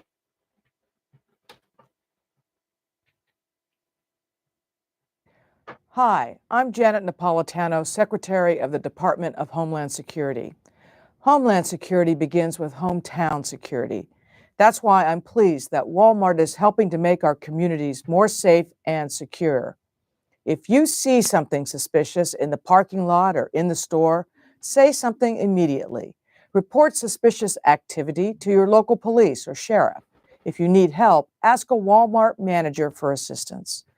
Thank you for doing your part to help keep our hometowns safe. Walmart. Here, hold on.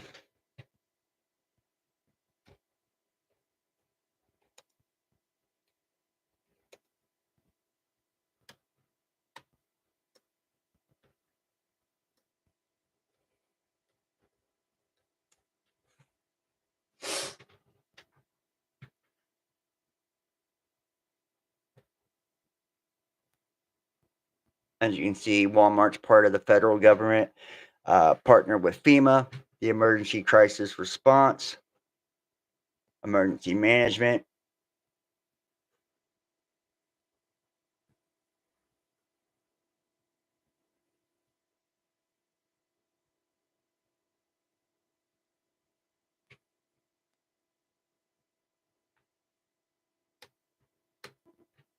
Extraordinarily busy at our department, and indeed for many people across You guys remember Janet Napolitano? She was a former Department of Homeland Security, right?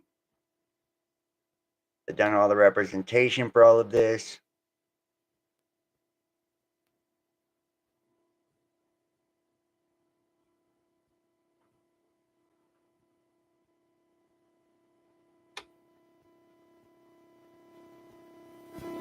And I'm gonna before we get into the domestic terrorism thing, I want to remind you, of the predictive programming of all of this. Hopefully, um, I'm pretty sure they let me play this trailer, but this is the 0 day trailer from Netflix, right? Literally, the government going and arresting people, the whole nine. It's like they telegraph all of it. The predictive programming is so fucking crazy, when it comes to this shit. And like I said, you can see connections from just one dot to the next, to the next, to the next. 3,402 people died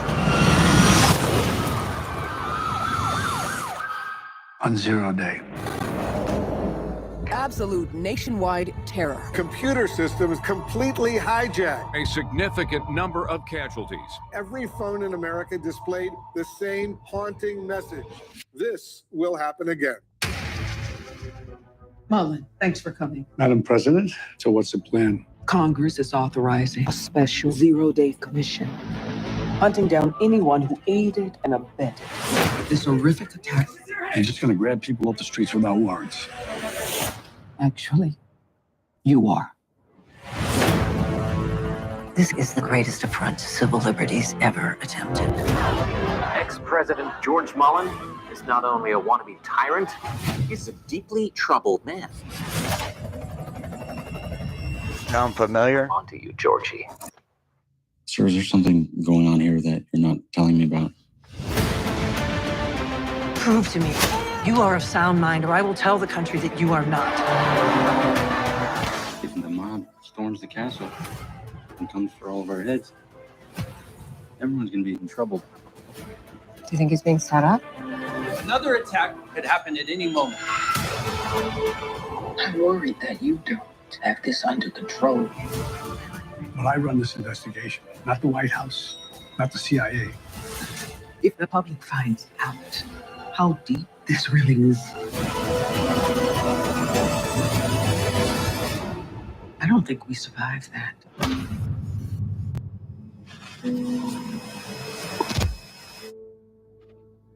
Yeah. How eerie is that, man? How eerie is that? Especially just kind of like seeing the things that have been transpiring, and where is all of it really, coming from?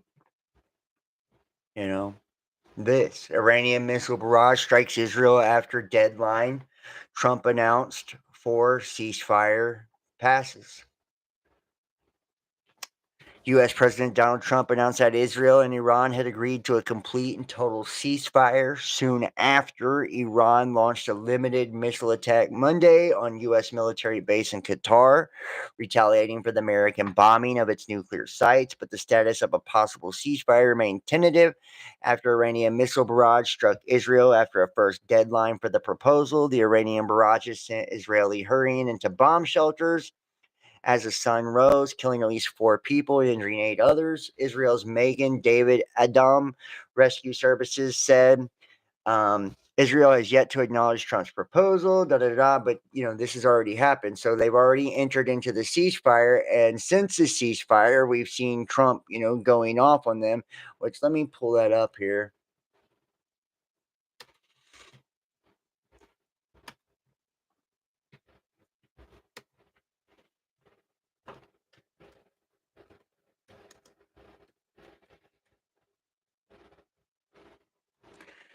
He literally drops the fucking F-bomb. My name is Richard, and I take care of my mom. It's my mom. It's only one mom you have in this. But reports coming from the region suggest that the sides accuse each other for violating the ceasefire. So I think they both violated it.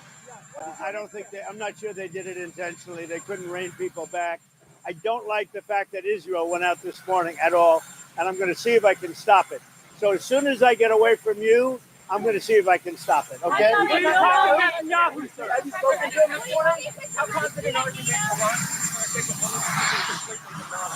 I think it's been completely demolished. I think the reason we're here is because those pilots, those B-2 pilots, did an unbelievable job. And, the fake news, like CNN in particular, they're trying to say, well, I agree that it was destroyed, but maybe not that destroyed. You know what they're doing? They're really hurting great pilots that put their lives in the line. CNN is scum, and so is MSDNC. They're all, and frankly, the networks aren't much better. It's all fake news, but they should not have done that. Those pilots hit their targets. Those targets were obliterated, and the pilots should be given credit. They're not after the pilots; they're after me. They want to try and demean. Iran will never rebuild its nuclear. From there, absolutely not. That place is under rock. That place is demolished. The B-2 pilots did their job. They did it better than anybody could even imagine. They hit late in the evening. It was dark with no moon, and they hit that target with every one of those things, and that place is gone. But when I see CNN all night long, they're trying to say, well, maybe it wasn't really as demolished as we thought. It was demolished. You take a look at the pinpricks, and you see that place is gone. And I will say, I think CNN ought to apologize to the pilots of the B-2s. I think that MSDNC ought to apologize. I think these guys really, these networks and these cable networks are real losers. They They're really real are. They're losers. You're gutless losers. I say that to CNN because I watch it. I have no choice. I got to watch that garbage. It's all garbage. It's all fake news. But I think CNN is a gutless group of people. And the people that run it, nobody even knows it's been sold so many times. But the people that run it ought to be ashamed. MSDNC, a guy named Brian Roberts, he heads it. He's a disgrace. He's a weak, pathetic disgrace. Israel says that Iran violated the peace agreement, the ceasefire agreement. Do you believe that Iran is still committed to peace? Yeah, I do. They violated it, but Israel violated it too. Are you questioning if Israel is committed? Israel, as soon as we made the deal, they came out and they dropped a load of bombs, the likes of which I've never seen before. The biggest load that we've seen. I'm not happy with Israel. You know, when I say, okay, now you have 12 hours, you don't go out in the first hour and just drop everything you have on them. So I'm not happy with them. I'm not happy with Iran either. But I'm really unhappy if Israel's going out this morning because the one rocket that didn't land, that was shot, perhaps by mistake, that didn't land. I'm not happy about that. You know what? We basically have two countries that have been fighting so long and so hard that they don't know what the fuck they're doing. Do you understand that? They don't know what the fuck they're doing. I mean, dude, have you ever heard a president talk like that in your life? Right? Calling CNN and MSNBC losers and all that shit, and then he just flat out puts it out. He's like, you know, we have two countries that have been in war for so long that they don't know what the fuck they're doing. It's just, you know, it's pretty crazy. Pretty crazy. Now we're gonna take a look at some of the different documents I have here, and then we're gonna look at some biblical prophecies after that. So let's kind of go between the two of these here. Yeah.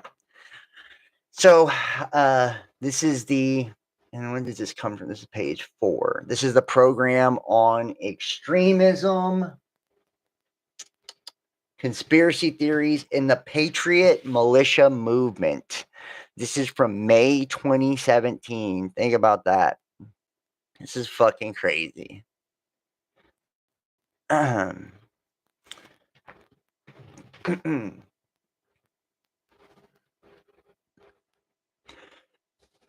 The Patriot Militia Movement is a diverse, encompassing wide range of group and actors motivated by diverse political goals. However, those in the movement share several common features. And keep in mind, guys, like when we look at Jade Helm, all of this is what they were doing. Rex 84, they were targeting not only illegal aliens, but political dissidents, right? The conspiracy theorists, the gun owners, all of that, right? Keep that in mind, right? So you would fall under these groups that would be targeted. Just keeping it real. If you watch this channel, you would more than likely, you probably got about a 90% chance of being on one of those lists. If you're a gun owner, the percentage goes up. If you're a Christian, the percentage goes up. if you're conservative, the percentage goes up, right? So just keep tacking little things onto your tally there. Libertarian, it goes up, right? The Patriot Militia movement is a diverse, encompassing wide range of groups and actors motivated by diverse. You have any influence or in the media, right? It goes up, right? The more money you have, if you're a doomsday prepper, it goes up, right? I'm just trying to tell you, man. However, those in the movement share several common features. The most important is the perception that America is turning its back on the vision of those who founded the nation in the 18th century, and that the federal government is becoming increasingly tyrannical, threatening the rights and liberties of everyday Americans. Members of the movement therefore declare they intend to defend the nation from enemies, foreign and domestic. Other important features include self-description as patriots and a conviction that the answers to contemporary political problems can be found in the thoughts and writings of the 18th and 19th century Americans. For example, those in the Patriot Militia movement frequently refer to the Second Amendment, arguing that this sentence proves beyond question that those who wrote the Bill of Rights believe that the people should be armed with weapons equivalent to those used by the military, as an armed citizenry is the best defense against a tyrannical government. For many, the obligation to defend the nation entails preparing for a future conflict, training with a local group, and a wide range of paramilitary or survivalist skills, primarily firearms training, but also emergency medical skills, alternative communications techniques like ham radio. If you're a ham radio operator, that's the list as well, and other useful skills if modern American society collapses, stockpiling supplies, especially ammunition and food, and remaining vigilant in identifying allies and enemies for that future conflict. For others, the obligation to defend the nation demands that they can be more proactive, preemptively taking the fight to the federal government rather than waiting for the federal government to bring the fight to them.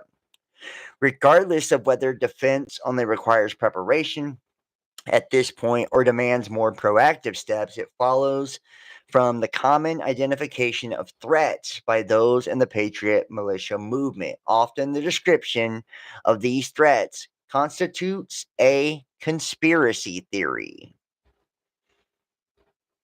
Conspiracy theories are attempts to explain events by identifying a group of actors working in secret to benefit themselves at the expense of others. These theories often describe the activities of this secret group as an existential threat. Excuse me. They differ from other explanations of threats in that they identify a malevolent actor. Unlike non-conspiracist theories, which warned of unintentional Y2K dangers, generally, theories about malevolent actors working in secret develop out of a default position of distrust. No matter the theory's content, they start from a general predisposition to be suspicious of what official or authoritative sources say about the world and operate under the assumption that these sources are lying or else hiding important details. Conspiracy theories rely on three basic premises: nothing happens by accident, nothing is as it seems, and everything is connected. The first premise asserts that every bad outcome is a result of an intentional decision by an evil actor. For example, the federal government didn't botch its response to Hurricane Katrina, excuse me. Instead, the federal government's response reveals that it either wanted to see people suffer, wanted to practice for the future imposition of martial law, or wanted to create background conditions that would justify an expansion of governmental bureaucracy that it could later use to oppress and control Americans. The second premise, nothing is as it seems, explains why the conspiracy theory is not common knowledge. The conspirators hide their actions from the masses. They fabricate evidence to distract observers from the truth. As identified by those promoting the conspiracy theory, the conspirators trick unsuspecting people into helping with the conspiracy so that many of those involved don't even realize they are part of the conspiracy. Thus, for those who believe the conspiracy theory or any evidence that the conspiracy isn't true, is actually evidence that the conspiracy is true. Disconfirming evidence must have been fabricated by those who don't want the conspiracy to come to light.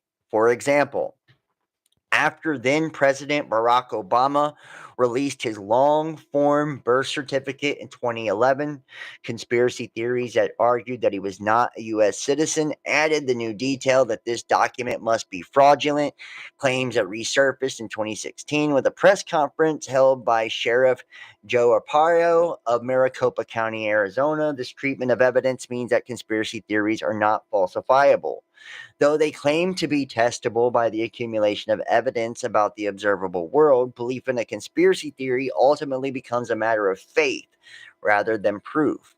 Those promoting conspiracy theories argue that nothing is as it seems to discredit authoritative stories about the events they describe, suggesting that they have exclusive access to special information that allows them to see past the lies told by the conspirators. In arguing for the conspiracy theory, conspiracists ask those listening to take it on faith that they have access to a hidden truth about the conspiracy. Building from the general predisposition to distrust authoritative sources, conspiracists encourage others to wake up and see that the government, scientists, and the media are lying to them, while suggesting that these traditional authoritative sources are lying to the public. Who promote conspiracy theories offer themselves as more accurate, honest, and authoritative sources of information, not based on formal qualifications or training, but on their self described ability to see through the disinformation spread by the conspirators. The third premise: everything is connected, is more apparent in expansive conspiracy theories than in those more narrowly focused. These theories tie together a wide range of events, suggesting that seemingly unrelated occurrences are all part of a larger plot. The most expansive conspiracy theories suggest that events around the globe are orchestrated by a small group of individuals, perhaps the Illuminati, perhaps the Council on Foreign Relations, perhaps the Rothschild family for their personal gain.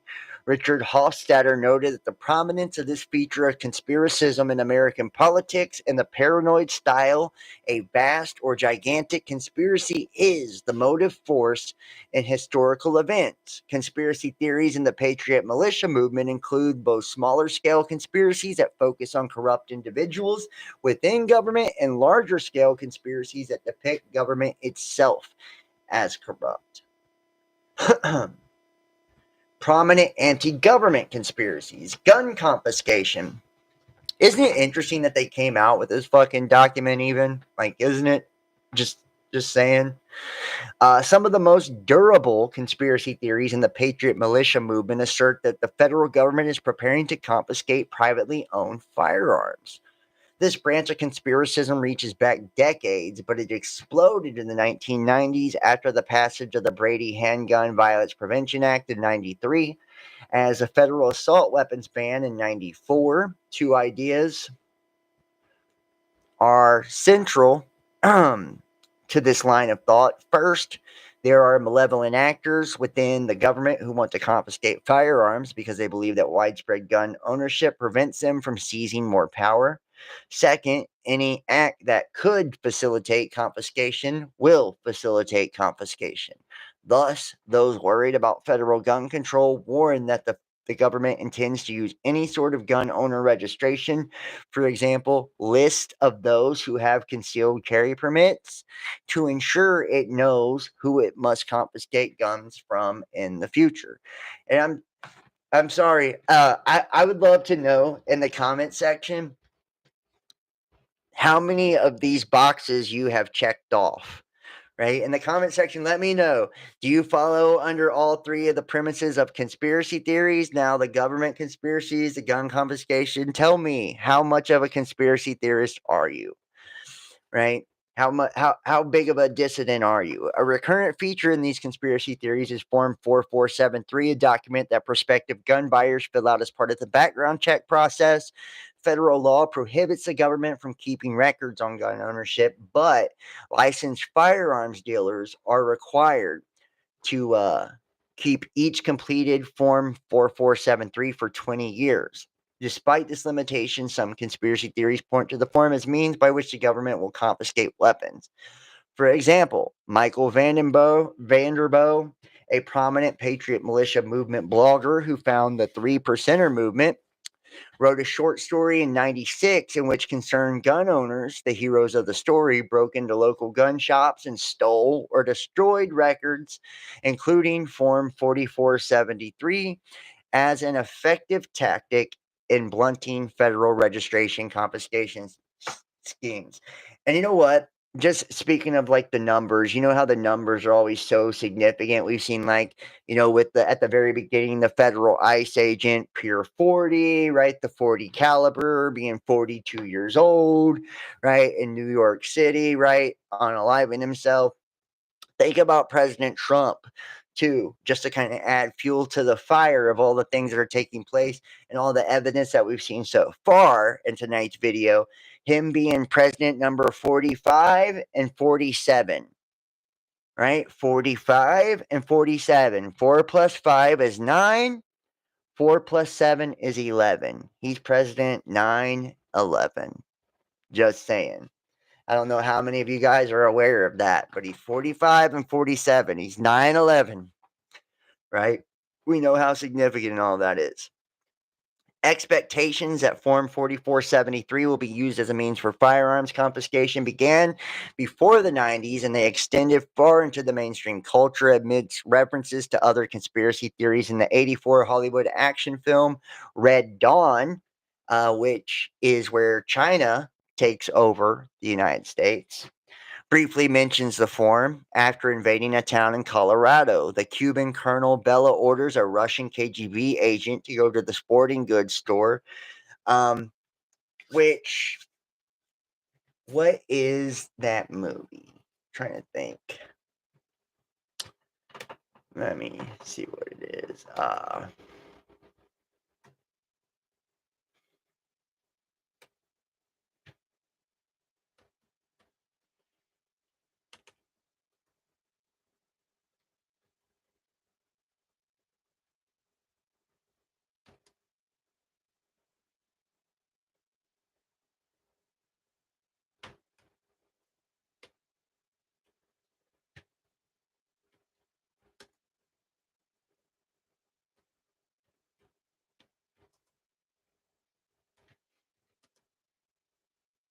I'm trying to think of the name of the movie.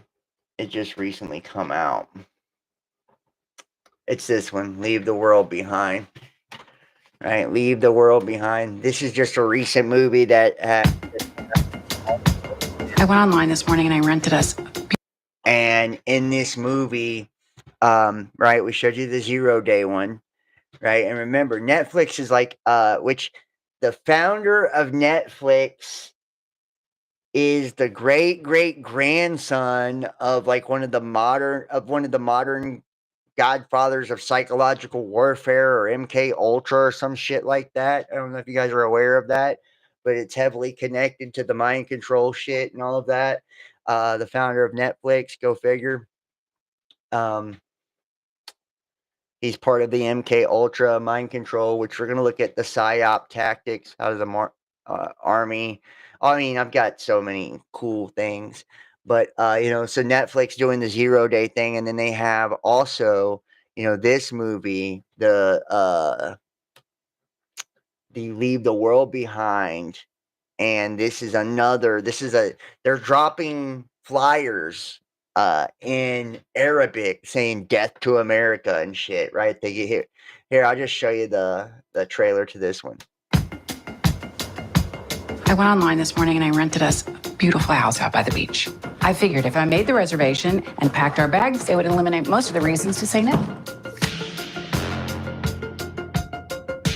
Oh, this is nice.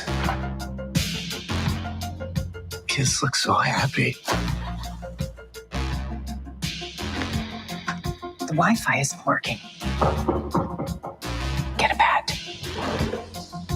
Here they take out the Wi-Fi, all of it. So sorry to bother you, but this is our house. This is your house? We were driving back to the city, then something happened. You want to stay here, but we're staying here. We need to get them out of here. They need to think everything's gonna be okay.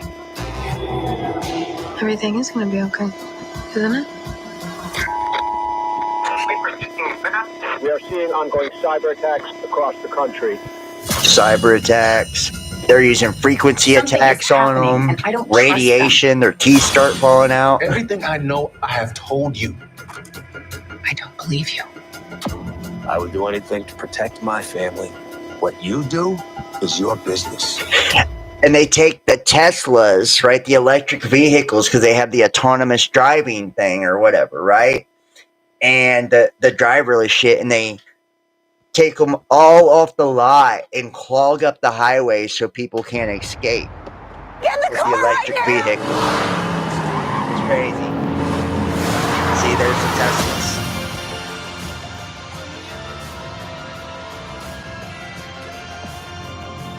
Haven't you been picking up on what's going on out there? Whatever it is, it's happening to all of us. I just want to know. Those are the Death to America flyers. The truth.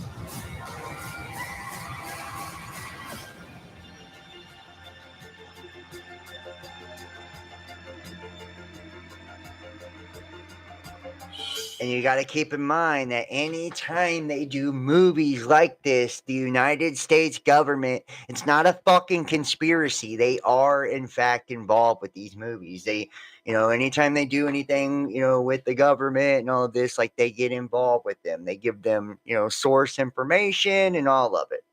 Right. And if you guys are watching in the chat, please hit the thumbs up in the chat for me, everybody. I appreciate it if you could do that for me. Just hit that thumbs up for me. So back to our document here. Conspiracy theories about gun control often present so-called citizen disarmament of any kind of compounding problem. The concern that animates these theories is that government will confiscate firearms to make it easier to steal Americans' freedom. The Oath Keepers, a prominent group in the Patriot militia movement whose members participated in the armed standoff with federal agents at the Bundy Ranch in 2014, provides an example. An article on the group's website says of a California gun control law that it has nothing to do with safety and everything to do with conditioning the public into accepting citizen disarmament as a solution to violence. Of course, it's about control. Matthew Bracken's Enemies, Foreign and Domestic trilogy of novels provides another example. J.M. Berger has noted that dystopian fiction can serve as propaganda for extremists, motivating some readers to anticipate a novel's events happening in the real world. Speaking of, we have 1984 right here. I mean, I'm your classic conspiracy theorist, right? Bracken's writing includes this dystopian trilogy and has also appeared on prominent Patriot militia movement blogs like Western Rifle Shooters Association and other far-right websites such as Gates of Vienna, as well as more widely known online outlets like InfoWars and PJ Media. In Enemies, Foreign and Domestic, political turmoil ensues when a rogue, power-hungry ATF agent orchestrates a mass shooting at a football stadium so that he can lead a special task force that confiscates firearms. What begins in the first novel as government action to restrict gun ownership leads to, in later novels, a war with Hispanic separatists in the American Southwest. The use of soldiers on horseback from Kazakhstan as peacekeepers in the American South, and widespread resistance to FEMA programs that purport to help Americans displaced by nationwide conflicts and national disasters. The next one is FEMA camps. The Federal Emergency Management Agency, FEMA, is another frequent subject of conspiracy theories. Many conspiracy mongers argue that under the auspices of FEMA, the federal government has plans to intern large numbers of Americans in detention camps. Typically, these conspiracy theories warn that plans for such camps claim to be humanitarian preparation for future disasters. Which, speaking of, I have a short video. short video I want to share with you.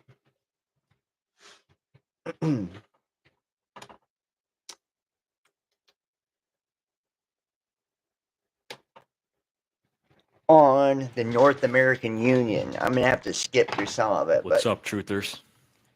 So I have a little clip here from an hour-long, I guess you could say, meeting with a man named Sergeant Major Dan Page. Now, if you know anything about this guy, the news and pretty much all of the mainstream media has ousted this guy to be a racist and a murderer and all this crazy stuff. He was a cop, prior military, Green Beret.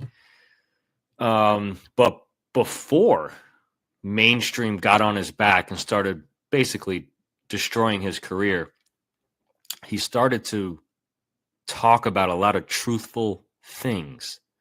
And this was before 2015. So I forgot when this came out. This was a long time ago. I watched this over 15 years ago. So it had to have been around like 2012, 2013 or something like that. But we're going to go over some things because what this man said actually over 15 years ago is happening now. So let's take a listen. Obviously, he was obviously destroying his country. But why was he able to stay in that long? Skip ahead to some of because this of here. 20 years of these empty FEMA camps that are just waiting to be used. The empty coffins. Here we go. He talks about the 10 regions. I'm not blowing smoke up your backside, folks, because you ain't got nothing I want. And I'm not afraid of a man in here. You don't intimidate me. So I'm not, that's true stuff. This is going to happen. It cannot be stopped. It's not going to stop until you get in touch with your state legislators and get up on their backside. You got to start teaching your children. You need to get that 5 and 6 year old and teach them their birth certificate, and you need to start pounding it into them. When he says birth certificate, he's talking about the U.S. Constitution and the Bible. Those two things together are your birth certificate, which is freedom, right?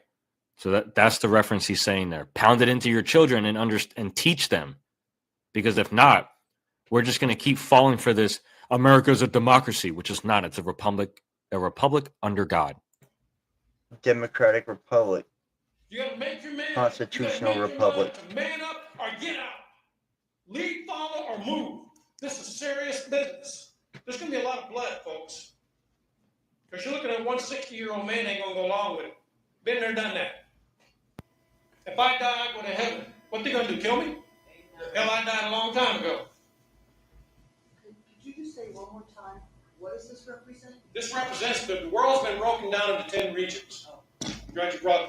The world has been broken down into 10 regions. This is one of the models. Just one. It's probably going to change between now and 2020. By 2020, this will be in effect. So 2020, we know what happened in 2020, which was COVID, right? Which was the pandemic, right? The big scam on the entire world, where they and keep in mind, there's a new variant of COVID coming out right now, right? It's like, surely to God, they're not going to pull this shit on us again, but you never know, right? You never know. So, let's go back here. So we have the FEMA camps, right? FEMA. Many conspiracy mongers argue that under the auspices of FEMA, the federal government has plans to intern large numbers of Americans in detention camps. And keep in mind that during earlier world wars, they were housing the Japanese in these camps. So this isn't like a new thing. And keep in mind that during COVID, they were doing very similar things in other nations as well, for sure, in Australia, right? But, forcing people, right, with the vaccines, all of it. So when people act like all of this is just so out of the realm of possibility, it's like, look at historically what's happened. Then ask yourself, is this really out of the realm of possibility? Why do they have all these fucking places built? Matter of fact, I've got a map And you can see right here, countries like Iran, they're trying to get rid of all the Mossad agents in their nation right now, right? They executed 2 people already, right? Because they found that the Iranian paramilitary is going to hunt for Mossad agents. If you don't think that we have foreign agents and, our own intelligence agents that are operating, right, for these things within our country too, then you're tripping, man. You're tripping. You really are.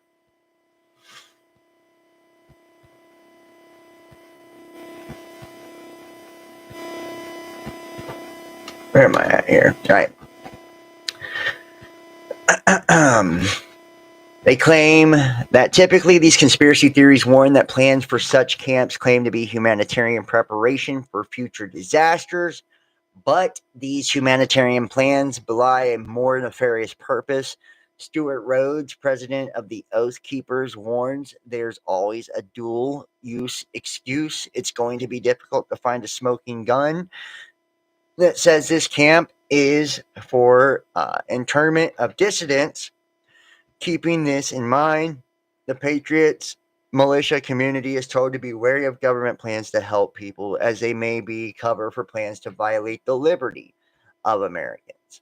Alex Jones, the country's most prominent promoter of conspiracy theories, has repeatedly posted documents to his InfoWars website that he claims proves that the government is building FEMA camps to intern Americans. 2011 article connected alleged contracts held by KBR or Halliburton to build FEMA camps with the recently passed National Defense Authorization Act.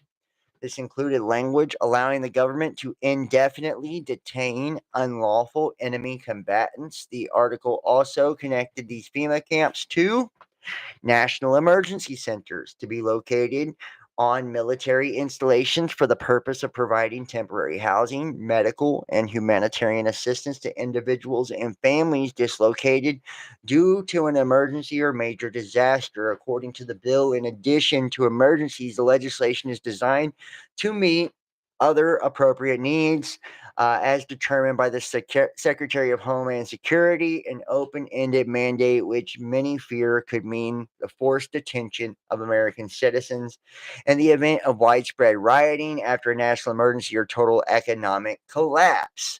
Wow. Does it not just kind of all come fucking full circle, right, to what we were talking about way back at the beginning of all of this? Right? You can see here the detention facilities authorized through FEMA and augmented by the DoD budget. There's way, way, way, way more than this. By the way, I can show you an image of all of them.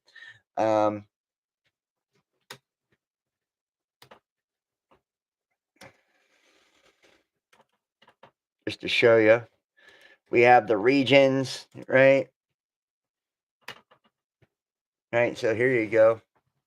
These are like the regions in the United States. And here is all the federal facility docket sites. And these are supposedly the anonymous operations of FEMA camps. So we're going to put all that shit together, right? That's a ton, bro. That's a ton, That's a ton. We have the UN. The UN is a common enemy in patriot militia movement conspiracy theories. Most often, the UN is depicted as the instrument that a malevolent cabal will use to erode American national sovereignty and crush Americans' individual liberties. Well, if you think about, we were in a war and there was some sort of collapse, right? Economic collapse, or there was a civil war, or we were defeated in war, right? They would send in the UN, right? And we know that China, actually has the largest number of UN soldiers, right? So it's like, let's just use common sense here. It's not nothing about a conspiracy. It's just like common sense. What would actually happen in one of these scenarios? Some of these conspiracy theories assert that the decisions made in the UN will erode American sovereignty, which we know that that's happened, right? The World Health Organization, the UN, all the shit during COVID that eroded American sovereignty. A common variant here is the idea that Agenda 21 which we also have Agenda 2030, which is fast approaching, nations to take a balanced and integrated approach to environment. We have Build Back Better, the green agenda as well, right? To environment and develop questions is actually a plot to restrict the property rights of American citizens. A testimonial that appears on the website of the Oath Keepers provides a typical example of the suspicion of the United Nations. And keep in mind, too, in that movie, what do they use? The electric vehicles, right? They remotely drove them to clog up all the ramps on the highways so people couldn't get on or off. Quote, our forefathers didn't fight and die for more than 200 years just so we could hand our right of self-determination over to a bunch of foreign agents at the United Nations, letting them dictate to us as they do what our domestic policies will be. You know, and I'm sorry, but I agree with that statement. Those issues are for all the American people to decide on our own without any foreign influence whatsoever.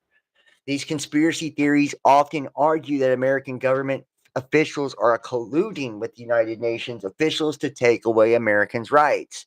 And if we look at OpenSecret.com, it shows you who's paying the officials what, who's taking the most money from Israel, and so on and so forth, right? So it's also not a conspiracy. Some conspiracy theories about the United Nations assume more direct malevolence, arguing that the international organization is part of a plot that will bring foreign troops to American soil in order to replace American democracy with a globalist tyranny. And I just talked about, that, right? These UN conspiracies have influenced extreme action by American militias. In 1995, for example, members of the Michigan Militia Corps plotted to attack the U.S. military base after hearing reports of foreign military equipment being shipped across the country on trains. Some people, including supporters of the Patriot militia movement, had taken this as evidence that supported a conspiracy theory popular among far-right groups that foreign troops under the United Nations command are amassing to take over the country. And these are the alleged UN bases and concentration camps in America. False flags. An increasingly common type of conspiracy theory identifies incidents of mass killings, including acts of terrorism, acts orchestrated by the government to justify the encroachments on civil liberties. Conspiracy theorists refer to these as false flag attacks. In a large universe of conspiracy theories about the 9/11 attacks, some describe these events as false flags orchestrated by the government. For example, during September 11, 2001 broadcast, Alex Jones declared those were controlled demolitions. And you want to know what? About a month or so ago, I wasn't able to live stream for a while, and the reason being I had 2 strikes on my YouTube channel because of a 9/11 videos. Right? That's why I had the strikes, because of 9/11 videos all this time later. So they still gave me strikes for showing explosions, right, in the buildings and no planes. Just saying. I got strikes for that. Later, conspiracy theorists described the reports written by the 9/11 Commission and the National Institute of Standards and Technology as elaborate attempts by the government to hide the truth. Jade Helm 15. Right? Well, we're going to have to spend, an entire, video going through all of this so I can just hit all of it. Right? I told you we would also show Operation Ajax. This is the CIA in the fall of the Iranian Prime Minister Mohammad Mossadegh, August 1953. Right? Literally, we've done this before. Right? We've done this before.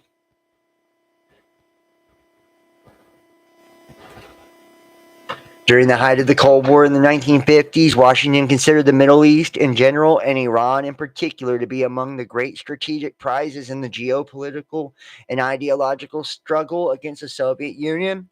It was not always so. For almost 175 years, American policymakers ignored Iran because they had no reason to do otherwise. That changed during World War II and the immediate post-war years. During the war, Iran was an important route for American aid to the Soviet army, engaged in a life-or-death struggle with Hitler's Wehrmacht. Soviet troops remained in northern Iran immediately after the war, encouraging pro-communist separatist regimes in Iranian Azerbaijan and the Kurdish regions. And I know I said that wrong. For a time, it appeared to Washington that Moscow would demand the unification of Iranian Azerbaijan and Soviet Azerbaijan, but the problem evaporated once Stalin understood that the United States would not permit such an aggressive move. The United States would have preferred to withdraw from the Persian Gulf at the end of World War II, but the post-war British retreat and retrenchment east of Suez created a vacuum that the U.S. felt obligated to fill.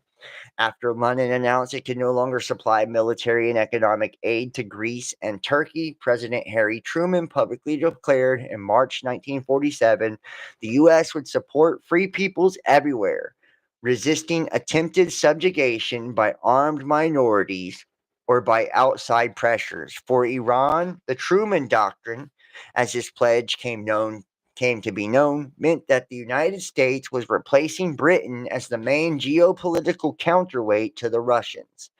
For the first 3 years after President Truman's declaration, the U.S. paid relatively little attention to Iran, even though the oil-rich country was experiencing serious economic problems, widespread discontent with the government, and growing agitation by the Communist Party. In April 1950, the director of the CIA, Rear Admiral Roscoe H. Hilgencutter, drew Secretary of State Dean Acherson's attention to the urgent need for additional intelligence coverage of Iran. Hill and Cutter wrote that the CIA was unable to draft reliable national intelligence estimates on the country because it simply did not have enough information. All the agency could do, according to the DCI, was tell U.S. policymakers that some sort of crisis does exist, but CIA cannot confidently answer such specific, pertinent questions as one, how serious it actually is, how adequate are Iran's own resources for meeting the difficulties, and how capable the Iranian government is of using these resources. Hill and Cutter proposed two solutions. Either existing facilities could be expanded to seek information for more diverse sources, or coverage might be expanded through the establishment of a consulate in strategically important southwestern part of Iran.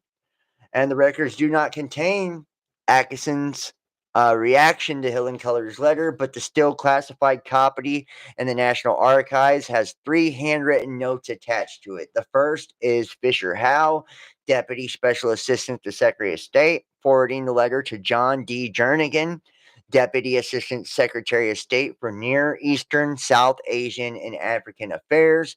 The second is from Jernigan to C. Vaughn Ferguson, Officer in Charge of Iranian Affairs, Office of Greek, Turkish, and Iranian Affairs. The final is from Ferguson to Jernigan. Howe thought Hill and Cutter's letter was largely for the record to show that the CIA is fulfilling its overall responsibility for calling attention to weaknesses in intelligence coverage. Jernigan had his own unspecified recommendations and doubted whether states should adopt CIA's blank. The State Department clearly did not view the paucity of intelligence on Iran with the same urgency as the CIA. Even without the most basic intelligence on Iran, two elements drove American foreign policy in the post-war Persian Gulf region: oil and the fear that the political instability might jeopardize Western access to oil. Ever since Shah Muzaffar al-Din granted William Knox D'Arcy an oil concession covering 3/4 of Persia, as Iran was known until 1935, Iranian oil had helped fuel the British economy.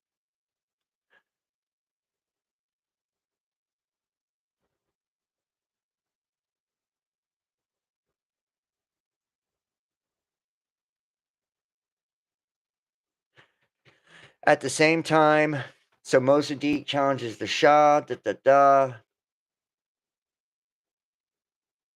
Okay.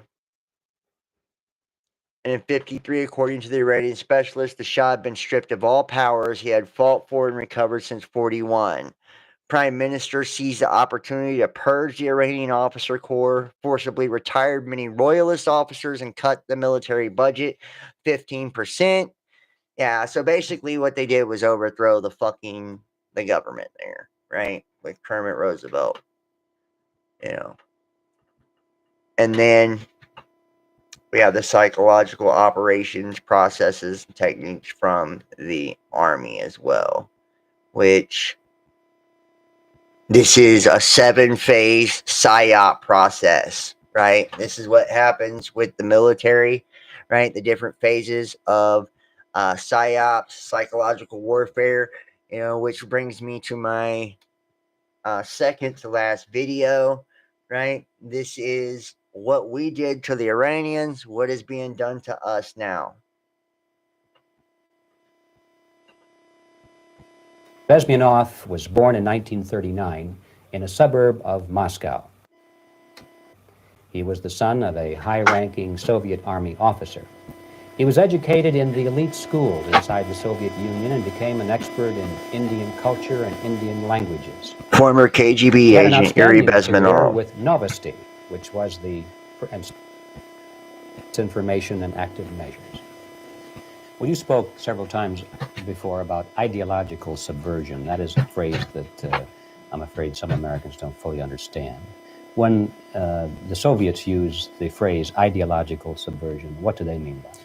Ideological subversion is the slow process which we call either ideological subversion or active measures, активные мероприятия in the language of the KGB, or psychological warfare. What it basically means is to change the perception of reality of every American to such an extent that despite of the abundance of information, no one is able to come to sensible conclusions in the interests of defending themselves, their families, their community, and their country. It's a great brainwashing process which goes very slow, and it's divided in 4 basic stages. The first one being demoralization. It takes from 15 to 20 years to demoralize a nation. Why that many years? Because this is the minimum number of years which requires to educate one generation of students in the country of your enemy, exposed to the ideology of the enemy. In other words, Marxism-Leninism ideology is being pumped into the soft heads of at least 3 generations of American students without being challenged or counterbalanced by the basic values of Americanism, American patriotism. The demoralization process in the United States is basically completed already. For the last 25 years, actually it's overfulfilled, because demoralization now reaches such areas where previously not even Comrade Andropov and all his experts would even dream of such a tremendous success. Most of it is done by Americans to Americans, thanks to lack of moral standards. As I mentioned before, exposure to true information does not matter anymore. A person who was demoralized is unable to assess true information. The facts tell nothing to him. Even if I shower him with information, with authentic proof, with documents, with pictures, even if I take him by force to the Soviet Union and show him concentration camp, he will refuse to believe it until he is going to receive a kick in his fat bottom. When a military boot crashes his balls, then he will understand, but not before that. That's the tragic of the situation of demoralization. The next stage is destabilization. This time, subverter does not care about your ideas and the patterns of your consumption. Whether you eat junk food and get fat and flabby, it doesn't matter anymore. This time, and it takes only from 2 to 5 years to destabilize a nation. It's what matters is essentials: economy, foreign relations, defense systems. And you can see it quite clearly that in some areas, in such sensitive areas as defense and economy, the influence of Marxist-Leninist ideas in the United States is absolutely fantastic. I could never believe it 14 years ago when I landed in this part of the world, that the process will go that fast. The next stage, of course, is crisis. It may take only up to 6 weeks to bring a country to the verge of crisis. You can see it in Central America now. And after crisis, with a violent change of power, structure, and economy, you have so-called the period of normalization. It may last indefinitely. Normalization is a cynical expression borrowed from Soviet propaganda. When the Soviet tanks moved into Czechoslovakia in '68, Comrade Brezhnev said, "Now the situation in brotherly Czechoslovakia is normalized." And think about COVID and them telling you, this is the new normal, right? The new normal. And, the 7 phases, phase 1, planning, 2, target audience analysis, 3, series development, 4, product development and design, 5, approval, 6, production, distribution, and dissemination, and 7, evaluation. The 7-phase PSYOP process is an integral part of mission planning and must be performed with careful and detailed analysis to provide the commander with timely and effective PSYOP support. Right. And and just to kind of show you, we're not even gonna have time, but we're just gonna hit on a couple of these things, just gonna show you, biblically, where we're at, right? This is the going against Israel in the Bible describing numerous instances of nations opposing Israel, right? Both in ancient history and prophetic accounts. Old Testament, various nations acted as enemies of Israel, including Egyptians, Canaanites, Midianites, Philistines. Prophecies against these nations in books like Ezekiel often highlighted God's judgment against them due to their hostility towards his people. Ezekiel, the prophecy describes a future invasion of Israel by a coalition of nations led by a figure called Gog from the land of Magog. According to the Bible Project, the invasion is described as occurring in the latter days and will be met with divine intervention, with God fighting to protect Israel. Zechariah 12, the chapter speaks of a future time when all nations will gather against Jerusalem for battle. But God will make Jerusalem an immovable rock that will injure anyone who tries to move it. Genesis 12:3, the key principle stating that God will bless those who bless Abraham's descendants, including Israel, and curse those who curse them. It's often interpreted as a warning to nations and individuals regarding their treatment of Israel. Then we have the divine judgment. The Bible recounts instances of God punishing nations that oppose Israel, sometimes even bringing destruction upon them. Protection of Israel. The Bible emphasizes God's commitment to protecting Israel, often intervening on their behalf against hostile forces, right? We also have, and I'm going to have to do another video, right? Another video on all of this, especially, for the biblical stuff. But we see in the fall of Babylon, the Bible describes the fall of Babylon in both literal and symbolic terms. The Old Testament describes the historical fall of the ancient city of Babylon to the Medo-Persian Empire, right, which is old Iran. The New Testament, particularly Revelation 18, uses Babylon as a symbol of a corrupt and oppressive world system that will ultimately be judged by God. We have the historical event, the biblical accounts, and significance. In Revelations 18, the chapter depicts the fall of Babylon the Great, the symbolic representation of corrupt and idolatrous world system. Babylon, symbolizing a system that prioritizes wealth, luxury, and idolatry over God's ways, right? We see, it's the U.S., our entire world system. God's judgment on the symbolic Babylon is portrayed as a sudden and complete destruction with consequences for those who participated in its sins.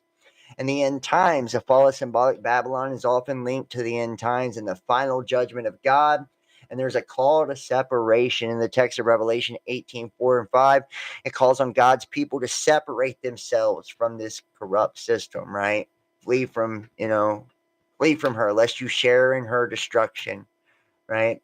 when it talks about Babylon. And then with the Antichrist, you know, in Christian eschatology, the Antichrist is the figure prophesied to oppose Jesus Christ and deceive people into believing that they are the true Savior. The term Antichrist appears primarily in the epistles of John, where it's described as one who denies the Father and the Son. The concept also appears in other biblical texts as the book of Daniel, Revelation, and figures like the beast, the man of sin, right, the lawless one. So he denies Jesus. The central character is the denial of Jesus Christ's divinity and incarnation. He states the Antichrist denies that Jesus is the Christ and that he came in the flesh. He's the false Messiah. He's depicted as someone who will falsely claim to be the Messiah, deceiving many with their claims and actions. He opposes Christ, is fundamentally opposed to Jesus and his teachings. There are multiple antichrists. In addition to a singular, they refer to many antichrists who are present in the world and share the same spirit. Daniel's vision, the little horn in Daniel, often interpreted as a type of antichrist figure who will persecute the saints and try to change the times and the laws. The beast of the sea in the book of Revelations is another figure that is frequently associated with Antichrist, persecuting believers and demanding worship. The man of sin in Thessalonians is a prefigurement of the Antichrist who will exalt himself above God. The Antichrist is generally seen as appearing in the last days or end times, and he's preceding the second coming of Christ. And then a few of the verses in John 2, children, it's the last hour, as you have heard that the Antichrist is coming, so now many Antichrists have come, therefore we know it is the last hour. Who is the liar? It is whoever denies that Jesus is the Christ. Such a person is the Antichrist, denying the Father and the Son. But every spirit that does not confess Jesus is not from God. This is the spirit of the Antichrist, which you have heard is coming and even now is already in the world. For many deceivers have gone out into the world, those who do not confess the coming of Jesus Christ in the flesh. This is the deceiver and the Antichrist. And this is about the man of sin of Thessalonians. Let no one deceive you in any way, for that day will not come unless the rebellion comes first, and the man of lawlessness is revealed, the son of destruction, who opposes and exalts himself against every so-called God or object of worship, that he takes his seat in the temple of God, proclaiming himself to be God. And then about the beast was given a mouth speaking proud things or great things and blasphemies. He was given authority to continue for 42 months. There's that 42, right? Which is significant. I told you the 40 and the 42, right? From earlier. To blaspheme against God, his name, his tabernacle, and those who dwell in heaven. It was granted to him to make war with the saints, and to those who dwell on the earth will worship him, whose names have not been written in the Lamb's book of life, the Lamb slain from the foundation of the world. And in the next show, what we're going to do is we are going to deep dive.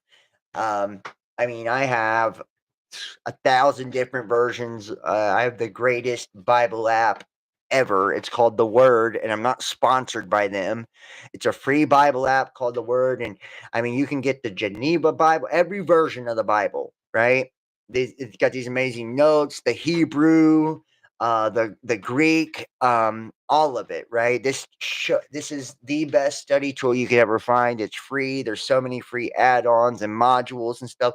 This is what I use. We're going to do a deep dive in the book of Revelations. We're going to do a deep dive on the Antichrist, a deep dive on Gog, Magog, a deep dive on the end times and the destructions and the seals and all of this. This is what I got coming up next for everyone, right? Because we know what's going on. They are, they're literally digging tunnels. There's, tunnel networks that go throughout the entirety of the United States. I've heard there's over 150 cities underground. The reason they have these bunkers is because they can't go to space, so they go underground. They build entire fake mountains over top of these things. These are, hundreds of stories underground. You know, entire highways and systems and cities underground. And this has been going on from the time of the Great Flood, the fallen angels, right? Darren Kuyu and all these other places where, you know, tunnel systems underground. This is where they go to hide every time Judgment Day comes, every time the cycle ends, every time. And that's why the Bible says that they will call on them, right? To the rocks and the mountains, calling them to fall on them and hide them from the face of the one who sits on the throne, right? The kings, the generals, right? The great men of the earth. Right? And if you look in the Geneva Bible, you know, not the King James, which everybody thinks is so good, the one before King James, right? And it talks about how we wrestle not against flesh, but against the principality powers and the worldly princes and powers and dominions of the world. It talks about the worldly princes and princes of darkness in the world, right? That's who it talks about, right? It's been changed. It's been altered. You know, you better get your shit right. You better get your shit together because we are at the door. We are coming upon that time right now. We're so close, it's not funny. We don't know the day or hour, but we do know the season.